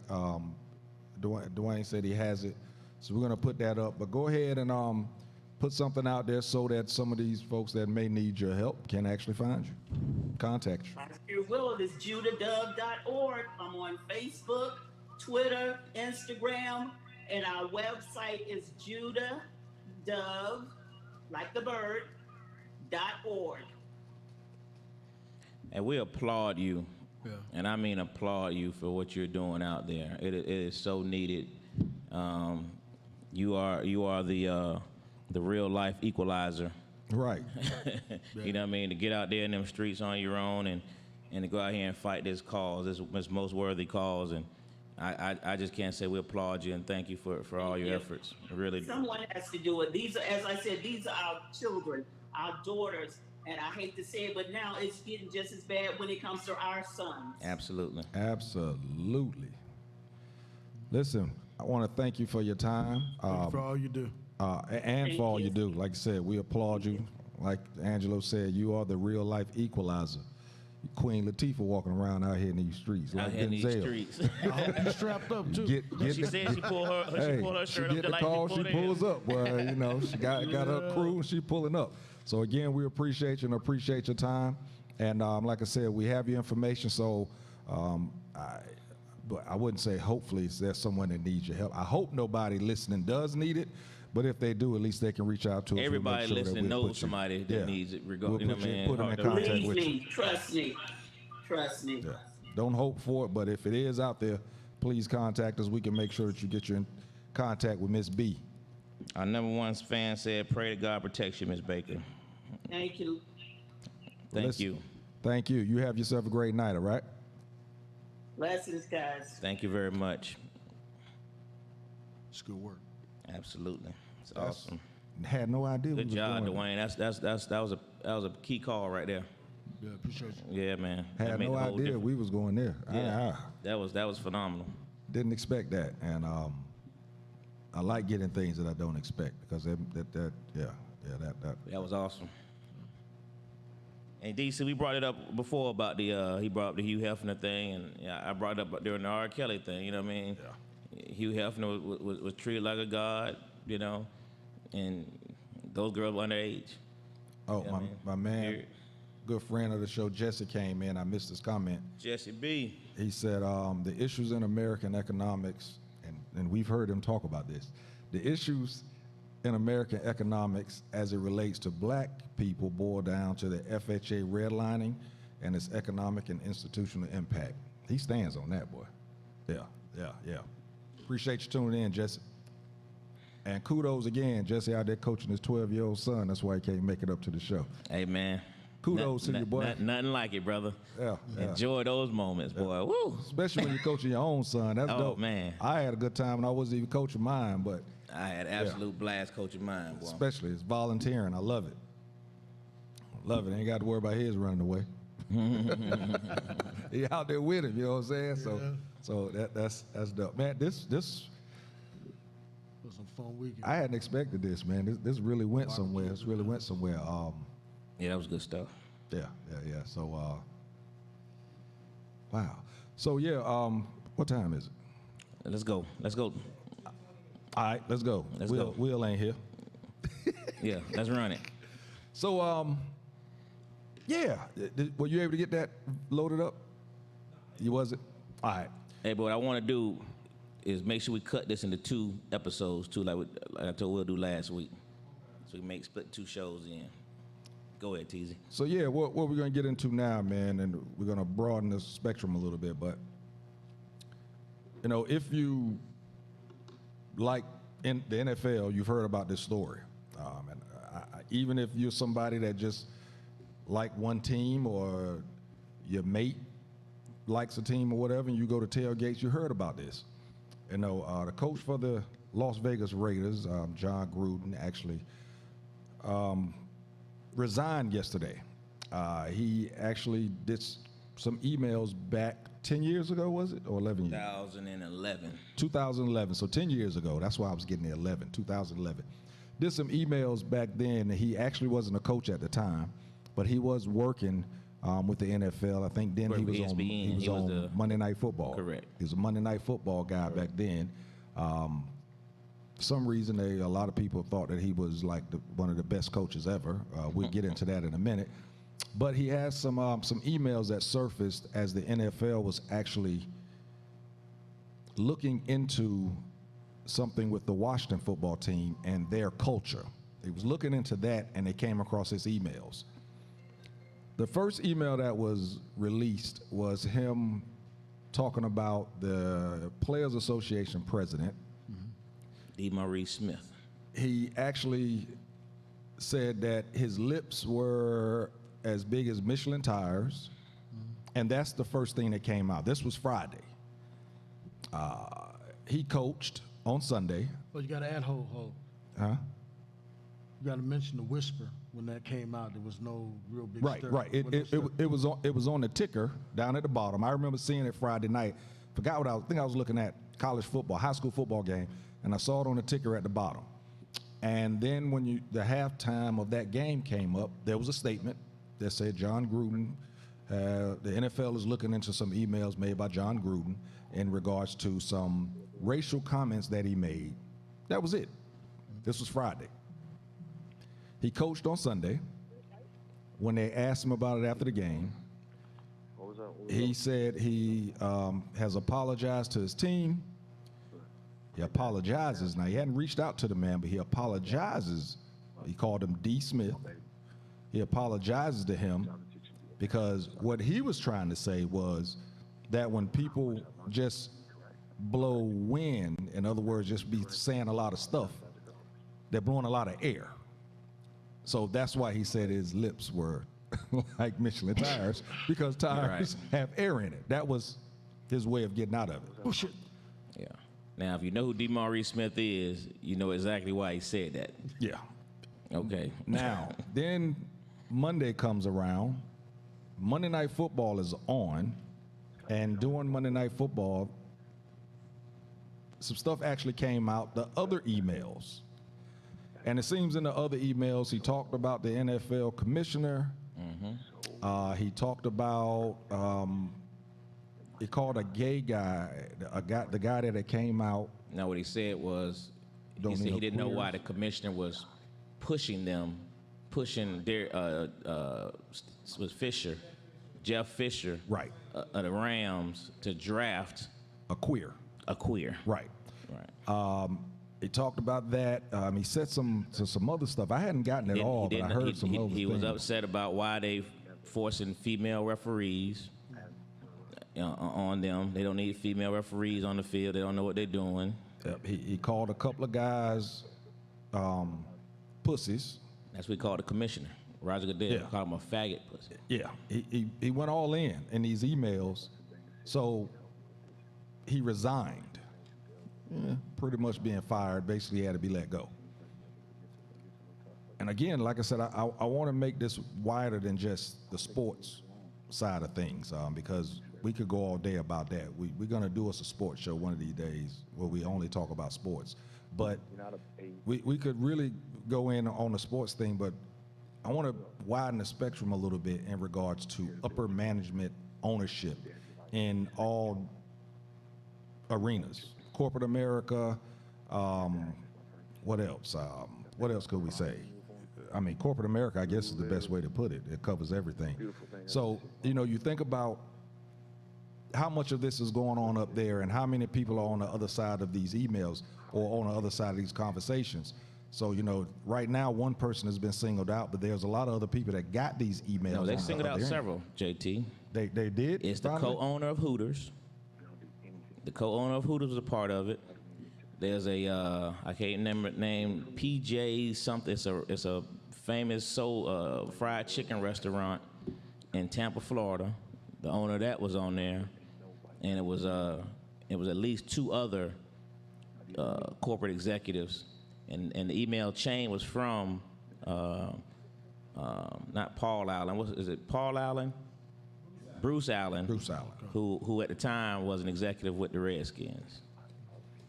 And that's where the email started from. It was coming from Bruce Allen's Washington Redskin email to let you know how comfortable they were with the conversation. Exactly, but see what the NFL is doing, and I think it's wrong for having one sacrificial lamb. It's good. We're gonna get rid of Gruden. No, you need to go back, and everybody that was in a managerial position that didn't deal with what he said in the email should be dealt with also. And Yeah, because that's again, what's going to bring about change. This was 10 years ago. But that's based on it It being. doesn't matter if they're going to hang him. That's based on it being NFL people. Yeah, This wasn't NFL people. This was Right. this was Bruce Like I said. Allen with John Gruden and other corporate executives of other businesses, other organizations. You know what I'm saying? Oh, it was the other guy was the director of what's the bowl, the big bowl in Tampa? The block bowl. What's that bowl? Oh, the Outback Bowl. Outback Bowl. It was the executive director of the Outback Bowl. Oh, it was some big guys on the email chain, but they haven't released what they said though.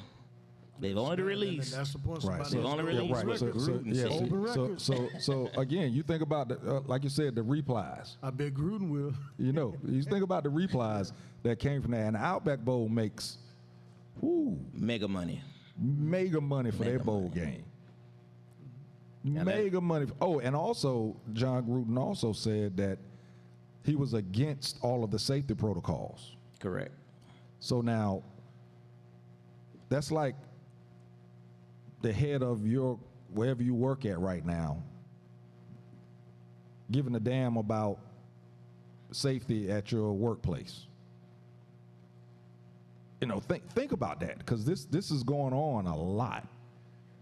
This was 10 years ago, so you could just imagine, what's happening every day, all the time right now. And, he supposedly hit a whole bunch of groups. I mean, yeah, he hit the LGBT community. He doesn't like women, doesn't like black people. Did he say anything about the Asian community? I don't think there was nothing her say about Asian community, but it was everybody else. It was blacks, the gay community, females, But let me ask you this question, and it's something that Nita just posed. Tony Dungy and Mike Tirico, and I won't say Stephen A. Smith defended it, but all of them said he shouldn't be fired for that particular offense. Just about everybody outside of Keyshawn Johnson, when you looked at all the sports talk shows, when it was only about DeMaurice Smith, it was like, You're right, I saw that. it was a long time ago. You know what I mean? Everybody's entitled to a mistake.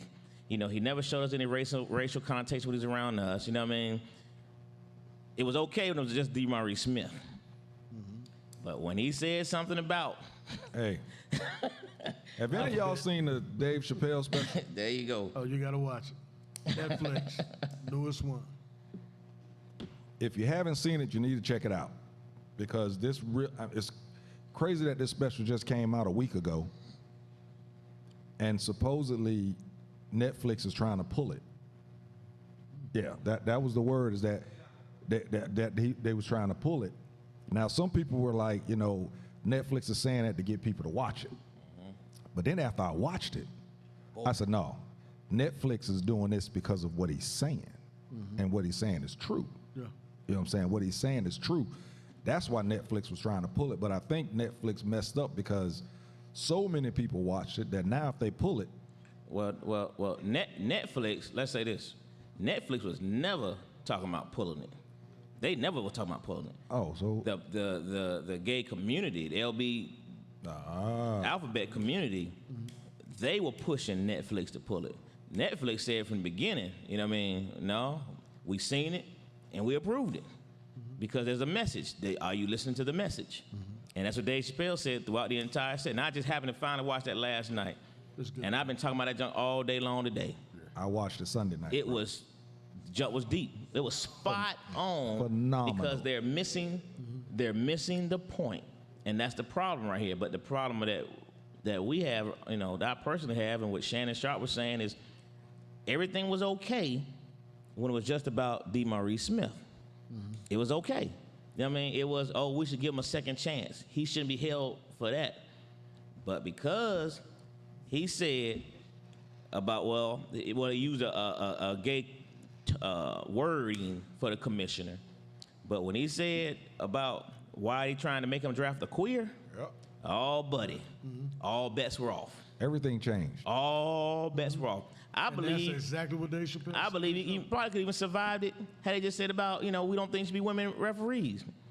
I think still would have survived. Yeah.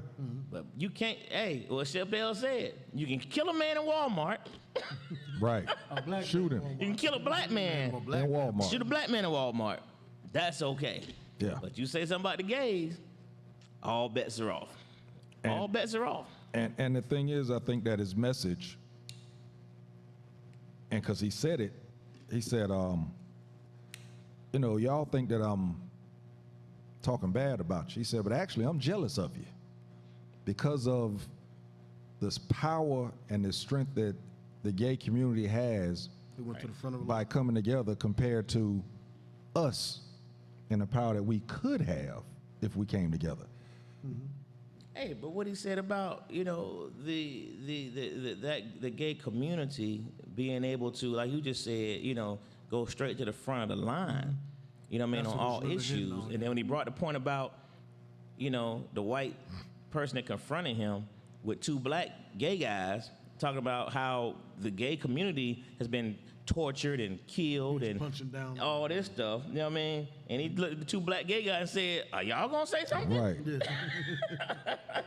Y'all Talking know about how the gay community. What you know- about the black community? You know how long we've been punched and kicked and you know down and held Again, down. all listeners that are part of that community, we're not saying that you don't deserve the protections that you're getting now. You do, but we're also stating that it's always an afterthought when it comes to African Americans. You can look at, once again, President Biden. Okay, he got elected with the black vote and women vote, but he got elected. The first thing he does, he takes care of Pacific Islanders and Asians. But there's been more black people killed than you put all the Pacific Islanders and Asians together that's been killed in America. It doesn't even match. Won't even come close. Not even close. Not 1 month of African Americans that have been killed. And that's not saying, you know me, I'm right, far right in a lot of cases. But that's something that we need to hold President Biden accountable for. When I said through Obama on the bus, some people already commented. What I mean by him, I expected more from him. I truly think he's one of the greatest presidents for everybody, but I thought he was going to be more in our corner, so I'll clarify why I said that. Unc said, you know, Unc, Uh-oh. he said, It passes bedtime, too. when are they going to release the transcripts of all the owners' conversations with Colin Kaepernick? Can you imagine what those conversations were?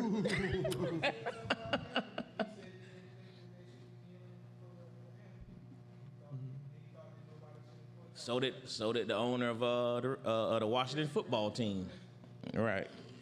The DC just pointed that out too. Yeah. Yeah, man. So, you know, it goes to the point of what Chappelle said, man. You know, it doesn't matter. I mean, you can do anything with black folks. Right. You can do, say, treat anything.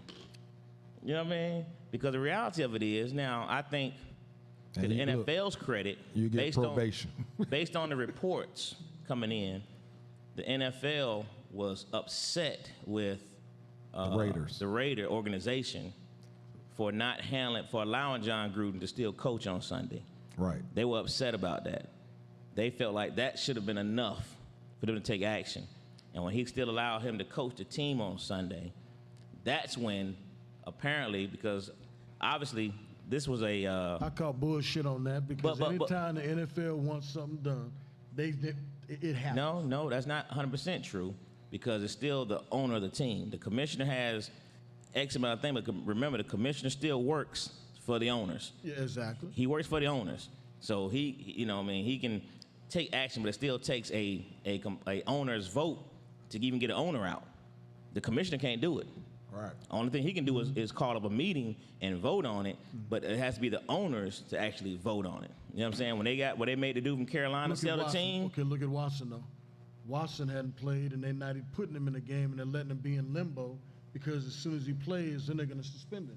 So they don't want to. Well, that's partially the part, but I think they know Watson don't want to play for him as well. Yeah.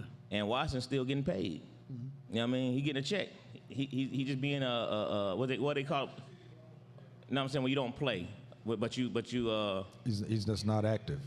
Yeah. He's not. He's Now, yeah. they're on the exempt list. Yeah, he's just not active. He's active. Coach's choices, whatever that word is. Yeah. Coach's decision. Yeah. You know what I'm saying? But he's still actively on the team. But but you know the fact I'm saying is just that you have all the other scenarios where the ownership, you know what I mean, they can't just take action. The commissioner can't take action like that.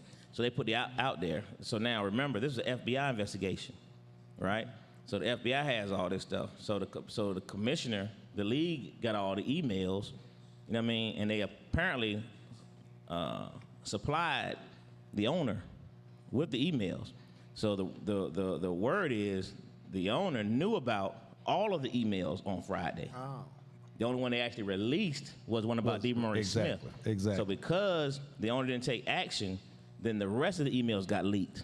Now, ask a cop. You've been part of a federal investigation.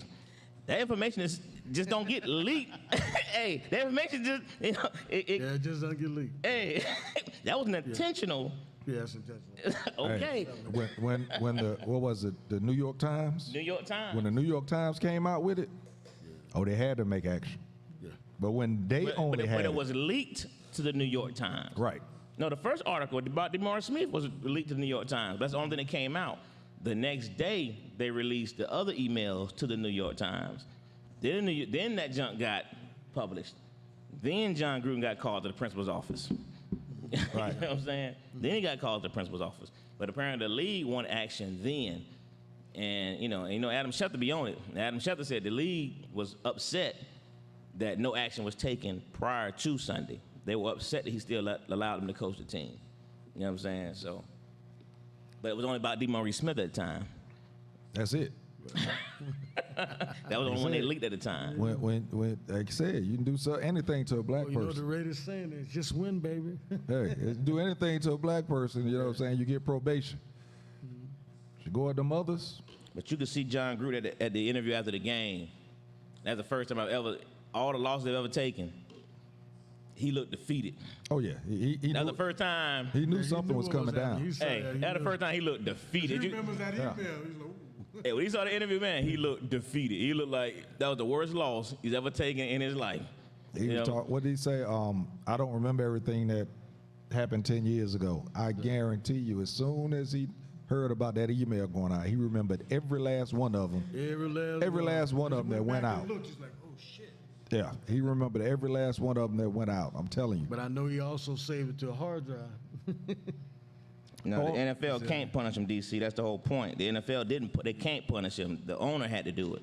The NFL couldn't take action. They had to, because again, the commissioner works for the owners. He Yeah. gets paid by the owners. Yeah, the NFL could have suspended him or something like that. But they sent the owner is the one that had the information. So they expect of him to do something for him because the Raiders are owned by there's one owner still, right? Correct. Yeah. That family. Yeah. The Davis the family. Son, the son. Yeah. So Al Davis' son. Right. sure, I think Number we one need fan wanted to let you know, MJ, was a black senator, South Carolina's Republican Senator Tim Scott, who killed the George Floyd bill.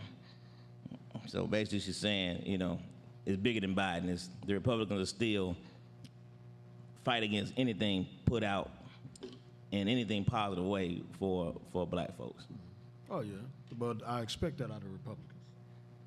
I expect Biden to be, just like he signed off on that bill, he could have put the same measures and protections on black people. Still hasn't done it. I don't see nobody marching on that. That's a much bigger bill. Because that's instant protection, because it's like, then you get, just like when somebody used to get caught with 28 grams of crack, it had the same weight as getting caught with a kilo of crack cocaine in the federal sentencing. And sentencing guidelines guaranteed time. If you put that protection against us, when there is a violation, everybody's talking about law enforcement and what happens. Well, if a law enforcement officer does something that is racial or a violation of somebody's rights, particularly just because they're black, that person would automatically, no matter what that department does, he would be looked at by the FBI, Well, there'd be an investigation, and he'd go to jail. Well, not to be too political on this, but the reality of it is, and my uncle harps on this every day, the Democratic Party, and I'm a Democrat, I vote Democrat, but the I Democratic vote Party Democrat also, but is I weak. don't vote anymore. Is weak. They don't stand up for the thing they should stand up for as a party. You know what I'm saying? They allow the Republicans to run rampant. You know, we talking about the sex trafficking and we talk about all this stuff, and we just had a president that we know was involved in these kinds of things. We know was messing with girls. We know these things, you know what I'm saying? And he still gets Married all, call girl. hey, and nobody says nothing. My uncle posted the other day, can you imagine if Obama had, Call you know, girl for a wife. 5 kids from 3 different women, divorced 2, 3, you know what I mean? Just imagine. You know what I'm saying? Mm-hmm. So I mean, the party is just is so freaking weak, and that's the biggest issue with that jump. You know, and the Republican Party don't care, and Democratic parties don't have enough cojones to do to fight for what, you know what I mean? They fight for what they think they can get passed, or the Republicans might accept. I mean, that's why they approved the Asian bill. You know what I mean? Because it wasn't black folks, it wasn't us. You know, it goes back to the same story. Still baffles me. That still baffles me. Oh, sad but true. You know what I mean? That hate crime came down quick. I mean, that bill was passed quick. Quickly, believe that. Quickly. Nothing against my Asian brothers and sisters, but DC was talking Wow. about the Daniel Snyder situation and why other owners aren't getting persecuted like Robert Kraft. Remember, Robert Kraft got found. They threw his case out. Right. So they don't have nothing on him. they had him on video, didn't they? No, they had him dead to the right. They had him dead to right.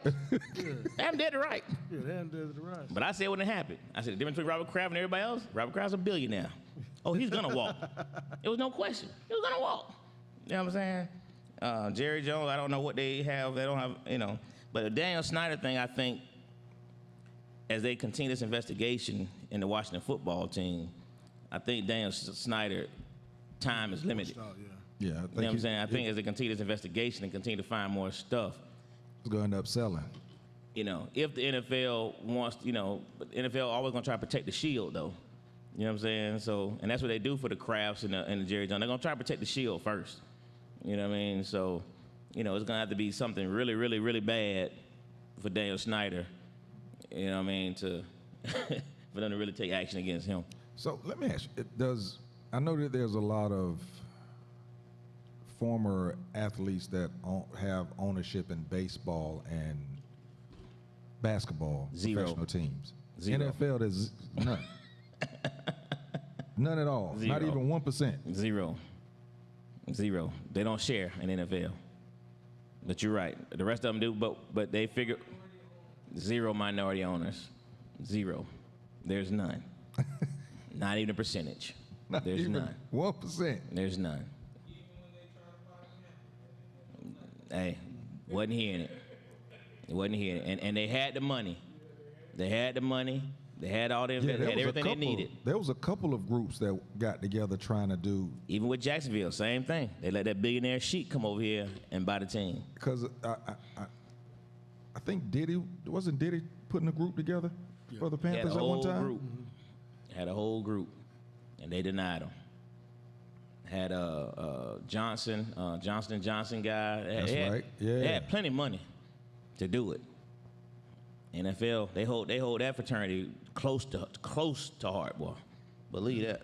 So that we Didn't have to watch what they say in the meetings. we can get exactly. If we're not in the room, they can say whatever they want to say.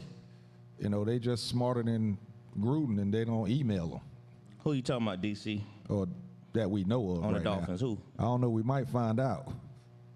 Some of them emails might come out also. We'll see. Neat said Daniel Snyder is a powerful Jewish owner, helped immensely by the Jewish lobby in Israel. And they're not going at them. But you know, I mean, this John Gruden thing, man, I think you know, it just shows what's happening every day. You know what I mean? It's just crazy how it's happening right now during the time of the Dave Chappelle thing. You know what I mean? For us to all be happening right now. Dave Chappelle knew. It's like he knew, right? Right. It's like he knew, right? It's like he already knew about it. And it just, We should do.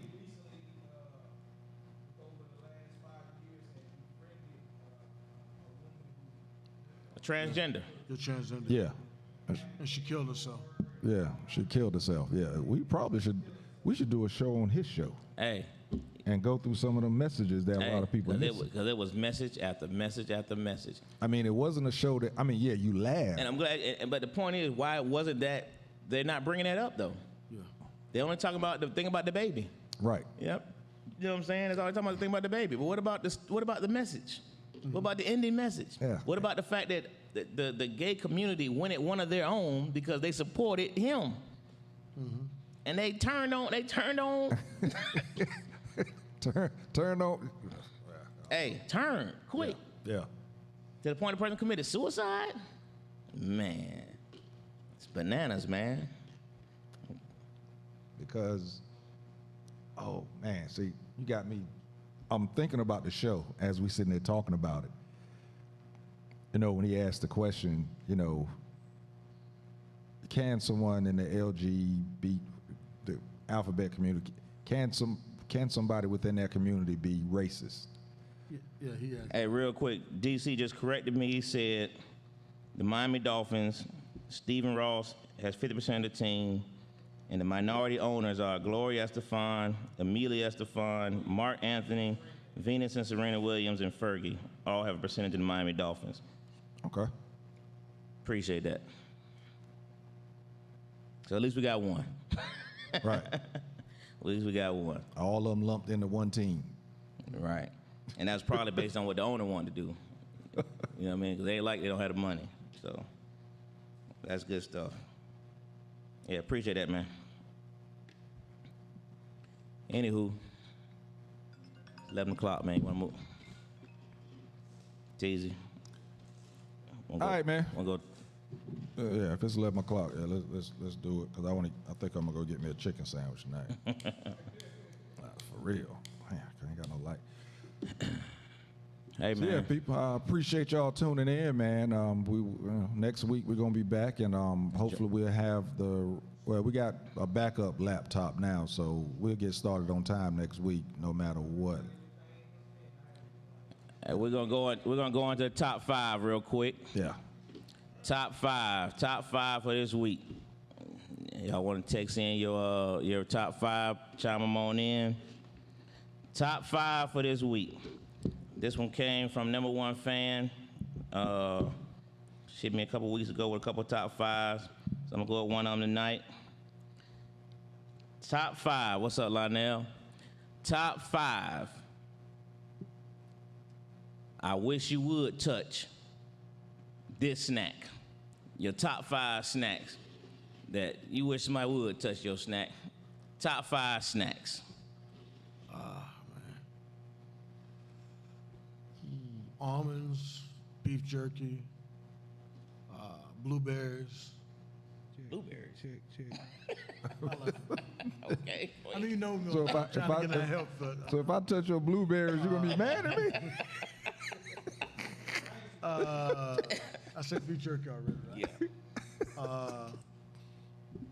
Beer's not a snack by I hate when somebody takes my last beer. Wait, you said take the last Beer. swig? Yeah. Hey, man, if somebody take the last swig of your beer, let them have it. They were thirsty. That beer hot and they ain't no good no more. I'm thinking about lab beer in the refrigerator. Okay. You go into my house, there's the last one beer left, and you drink it, boy, that would be a problem. I like popcorn from Chicago. My cousin sent me tubs of it all the time. Like caramelized popcorn, you used to special popcorn. Joker don't want to pop no popcorn, but they'll go and eat it to the last piece. And after that, went any candy bar. If I got it for a reason. Got it for a reason. Dwayne, what you got? Top 5 snacks. Okay. Number one, and I'm not a big sweets person, so this is gonna be kind of. It ought to be sweet snacks. Gotta be snacks. Snack. Okay. But I'll start with a sneak. Twinkies. Okay, I don't know why I overly like Twinkies, but I do like. He said overly like them. Overly like Twinkies. Snacks. Chips and cream cheese. I love What? Like Lay's potato chips, like plain chips and cream cheese, like Philadelphia I like cream that too. cheese. That is Oh, okay. Snacks. Haribo gummy bears. I'm addicted to Haribo gummy bears. I'm addicted to everything Haribo. So like Haribo gummy bears, Twin Snakes, you know, the different packs they got. Snacks. What is okay?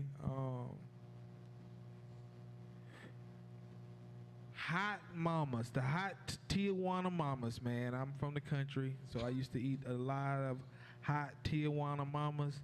And I'm gonna go my last but not least. I've given these up. But I have passed this nasty habit down to my daughter. Flaming hot Cheetos. My daughter loves flaming hot Cheetos, and I used to eat them like. I used to go through a $1 bag every day. I just got on those because they come in that the big box, the snacks that you get. They got them bad boys in there, man. I found them at the bottom of the box, boy. Those are good. Yeah. I mean, they now they hurt coming out. I think that's probably another reason why I gave them out. They hurt coming out now, so I definitely gave them up. But I used to love flaming hot Cheetos. Love them. All right, mine. Kettle chips. When I have kettle chips in the house, period, nobody eats my kettle chips. Plain. The reduced fat ones, because that make them more salty. I can tell when somebody in the house had them because I don't crumple my bag up. I fold my bag down. So if I come back to it and it's folded at the top, you know, crumpled up, know somebody hit you. somebody else done hit me. Somebody else done got me.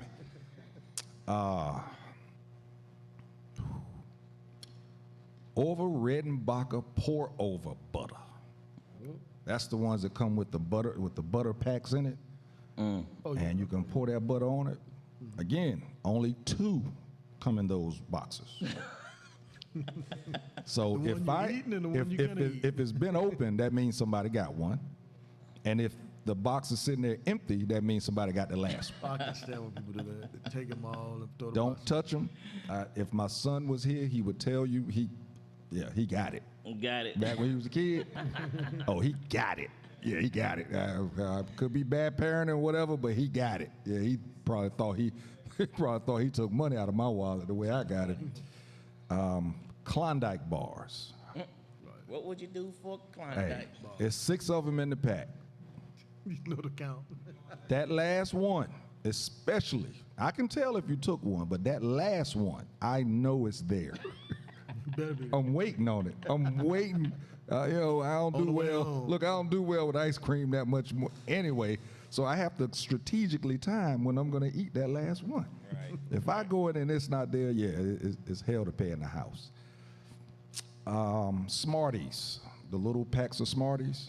Yeah, I'll box you for those. I will box you for those. Last one, snacks. Damn, I don't even know if I have a 5th one. Damn.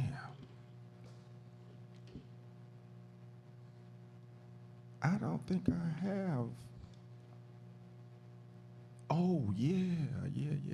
The little cheese squares. You know, they Cheese like it- little cheese blocks. Little no, it's actual cheese. It's a little, the little, not hummus. Hell no. Yes. Yeah, man. Those little cheese cubes. Yeah, I can tell if the bag has been touched. Because a lot of people, they'll close it up with air in it. I keep all the air out of it. Yeah, I could tell.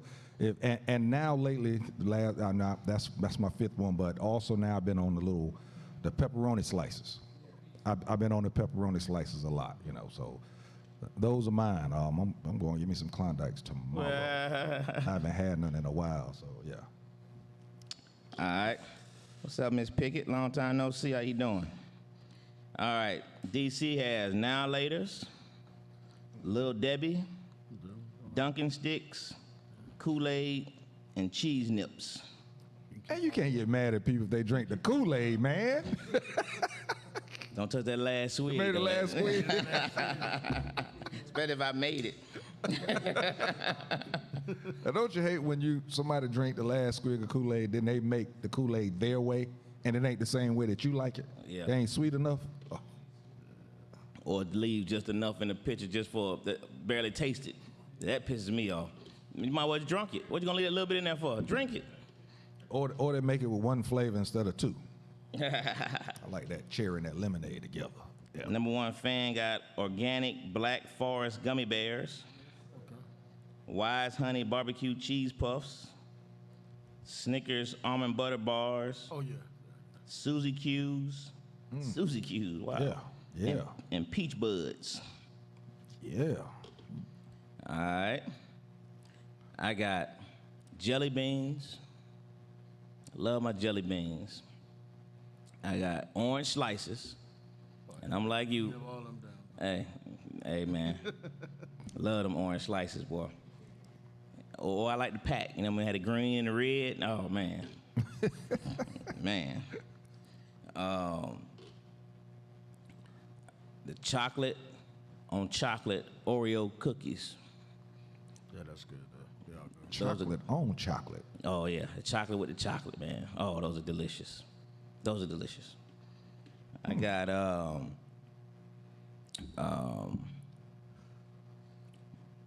my red Twizzlers, Yeah. cherry flavored Twizzlers. Yeah. Yeah, bring those on every trip. Yeah. I'll trip to Walmart. He get his Twizzlers. I get my Twizzlers. And last but not least, it's probably my favorite. Anytime I gotta drive long distance, which I don't do too much anymore. 4 hours is long distance to me. but I always keep that doggone box of hot tamales. Yeah. Boy, I love some hot tamales. Boy, I can eat them hot tamales and drive. I'm good. Don't think about that, JT. Get some hot tamales. I think I'm gonna drive. 'Cause I'm still ain't driving. You know, I was thinking about it. We can get to Orlando, so we're gonna get to the car right here, boy. Hey, Drive. throw them keys right to you, brother. Yes, sir. Yes, sir. That's my top 5. Ask a cop, what you got, man? Going back I'm back. Glad to be back. Just remember, when you have a complaint on an officer, follow through with it, but don't make unnecessary complaints because police department is short-staffed. They have very few people, so because you got pulled over for a ticket and you know you're speeding, that's not a complaint because there's a lot of valid complaints out there, and every one of them's looked at by the departments. Atlanta department, I can say. They'll look at every single one. So the time that somebody's putting out on a trivial complaint, if it's not real, you're taking away from somebody that really needs help to get that help. So think about it before you make the complaint. Call a supervisor out to the scene because a lot of it can be handled right at the scene. Call a supervisor out. What that helps, now you have an officer's body cam running, you have a supervisor's body cam running, and all that is evidence. Just like they have it, you'll have it because you're an attorney, or you can go open records and get that. Also, start getting copies of the report. If you're involved in anything criminal, get a copy of the report so you can see exactly what's put on paper. Particularly in accidents, it just doesn't have to be criminal. It can be something civil like an accident. If you don't agree with something that's on a report, go ahead, call that zone where the report was taken, talk to a supervisor.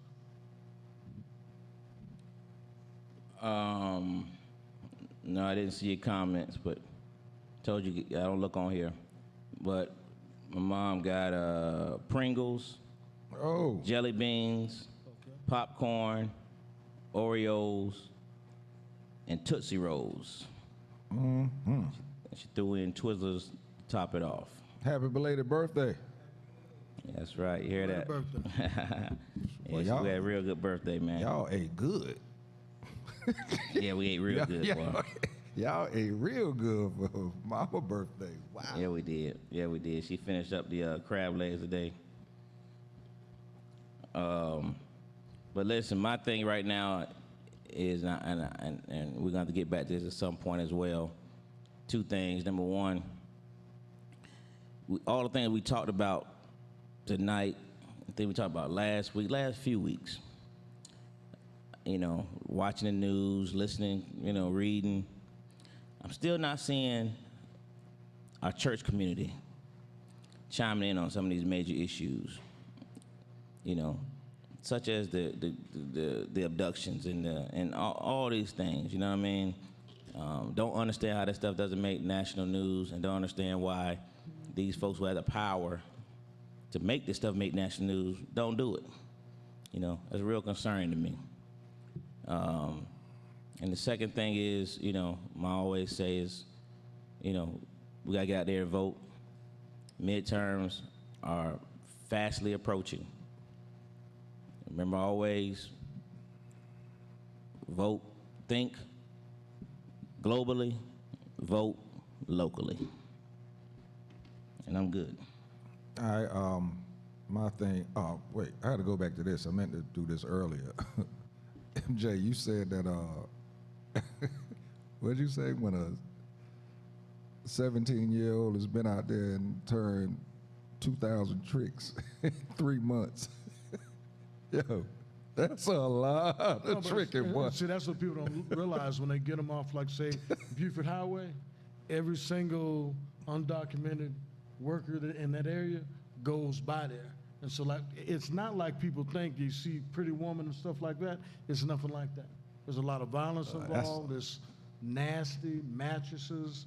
You go maybe a shot house or a crack house, and there's a mattress there, and girl might just be laying on the bed, and the people constantly coming through. There's a lot that goes into it. It's not like people put it up on TV. It's a lot worse than people think. I was sitting over here dividing days. I'm like, good Lord, boy. Whew. Yeah, yeah. I had to come back to that. That was, my thing, man. First off, shout out to my man, Brandon. Suffered a serious loss recently. My prayers are with you. And my man, Saga, friend of the show, praying for you, my brother. Absolutely. We're going to get through all of this. Notice I said we. And my thing with that is, people, we're still in a pandemic, and people are still going through things mentally. So I'm saying check on the checker, because people that's checking on you is also going through certain things. So just because they're checking on you don't mean they're not going through things. So reach out to that person that's checking on you every now and then and make sure that they're okay also. I made a post today. A smile sometimes can be something that's being used to mask embarrassment, stressful times, disappointment. It can be used to mask all of that. So make sure that you're reaching out and checking on that person. They're probably not going to tell you what's really wrong with them, because they're usually the one that's checking on somebody. So just make sure that that person knows that you're there whenever they're ready to talk. That's going to be it for me, and I guess that will do it for this week. We're after 11 o'clock, going into midnight.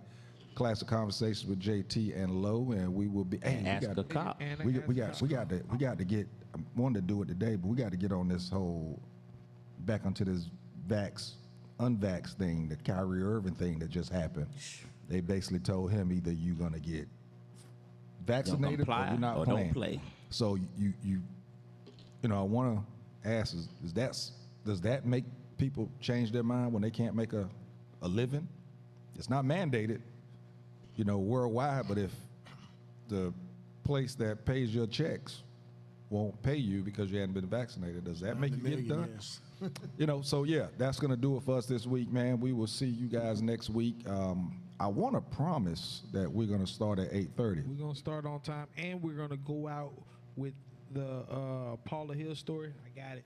I bet. The who? The story about Paula Hill is still looking for her daughter, Miss Shamika Cosley. Oh. This was over 2 years ago. Yeah. Wow. Okay. So there it is, people. Tune in next week. We will be back. We appreciate you tuning in. Classic Conversations with Jae Tea and Lo. And that's God. And we out. You dig?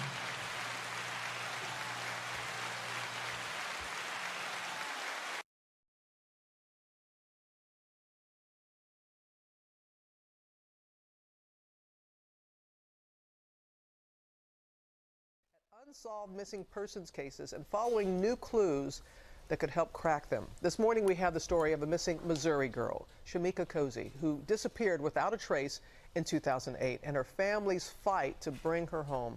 Steve Osunsami has more. So glad that we're doing this, Steve. Good morning. Good morning to you, Robin. So many of these families feel that they're searching on their own, that the public has forgotten, and in some cases they feel it's because of the color of their skin. This mother in Missouri is refusing to give up hope. I still have hope. I still have hope that one day I'm going to find my child. This is the face of the daughter who Paula Hill wants the world to remember and help her bring home. She's 8 on here. I wrote her on the back. She wants people to see her daughter the way she does to this day, a little girl in pigtails. It's very hard living day to day, not knowing where your child is. Her name is Shamika Cozy, and the moment she disappeared is burned into her mother's memory. On December the 28th, 2008, that was the last day that I seen her. And it was a normal day. You've come back to this neighborhood a number of times. Oh, yeah. Shamika Cozy was here, spending the night with her cousins just a few days after Christmas in 2008, when everyone woke up in the morning and discovered she was gone. She was 16 years old, a door was unlocked, and police just outside St. Louis believe she ran away, so they never searched for the girl. They're not doing anything because they think she gone on her own. I don't know what to do. Shamika Cozy's story was different in the sense that she vanished without a trace. Chandrea Thomas is a local news anchor and reporter who produces a podcast documenting forgotten cases of missing Black Americans. This was one of her first. She was going in and out of the house that particular night at around 1 a.m. She left with her purse and with her jacket. Her belongings, her overnight bag was still left on the counters in the house, and she was never seen again. This idea that she ran away, you don't believe that? No. No. Do I believe she left on her own with someone? Yes. But she was intending to come back. She was not intending to stay gone for 10 years.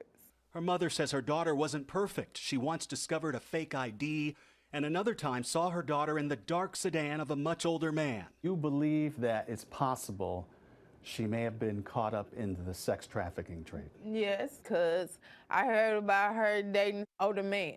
Frustrated with police, the family went searching on their own. They posted flyers outside nightclubs where the 16-year-old used to sneak in. Good afternoon, everyone. She needed someone who understood her pain and started this support group. They told us to tell parents of missing children to never give up. We belong to a club that nobody wants to belong to. Yes, yes. And we can give each other advice. Like, they've been through this. Years later, when Paula Hill and her 2 other girls were packing up to move, they found this major clue. So this is one of her notebooks.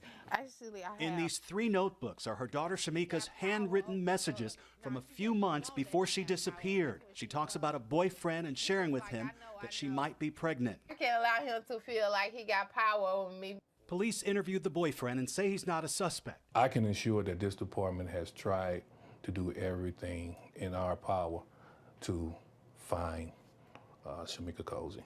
They tell us the case is still active, and recently calls are coming in. 2 weeks ago, we got a call, and we're going to follow up on any and all leads that we get. Hill and her other daughters have submitted DNA samples to a national registry, praying the records give them a match. This is her at the family reunion. Paula Hill gets through the day with a broken heart, but in the time we spent with her, she smiled and laughed the most when she took us through these precious photos of her missing daughter. Spirit Day. I just need to keep her face out there. I don't want anyone to forget that she's still missing. Because you certainly haven't forgotten. Nope. Please take a look at your screen. These are age-progressed photos of Shamika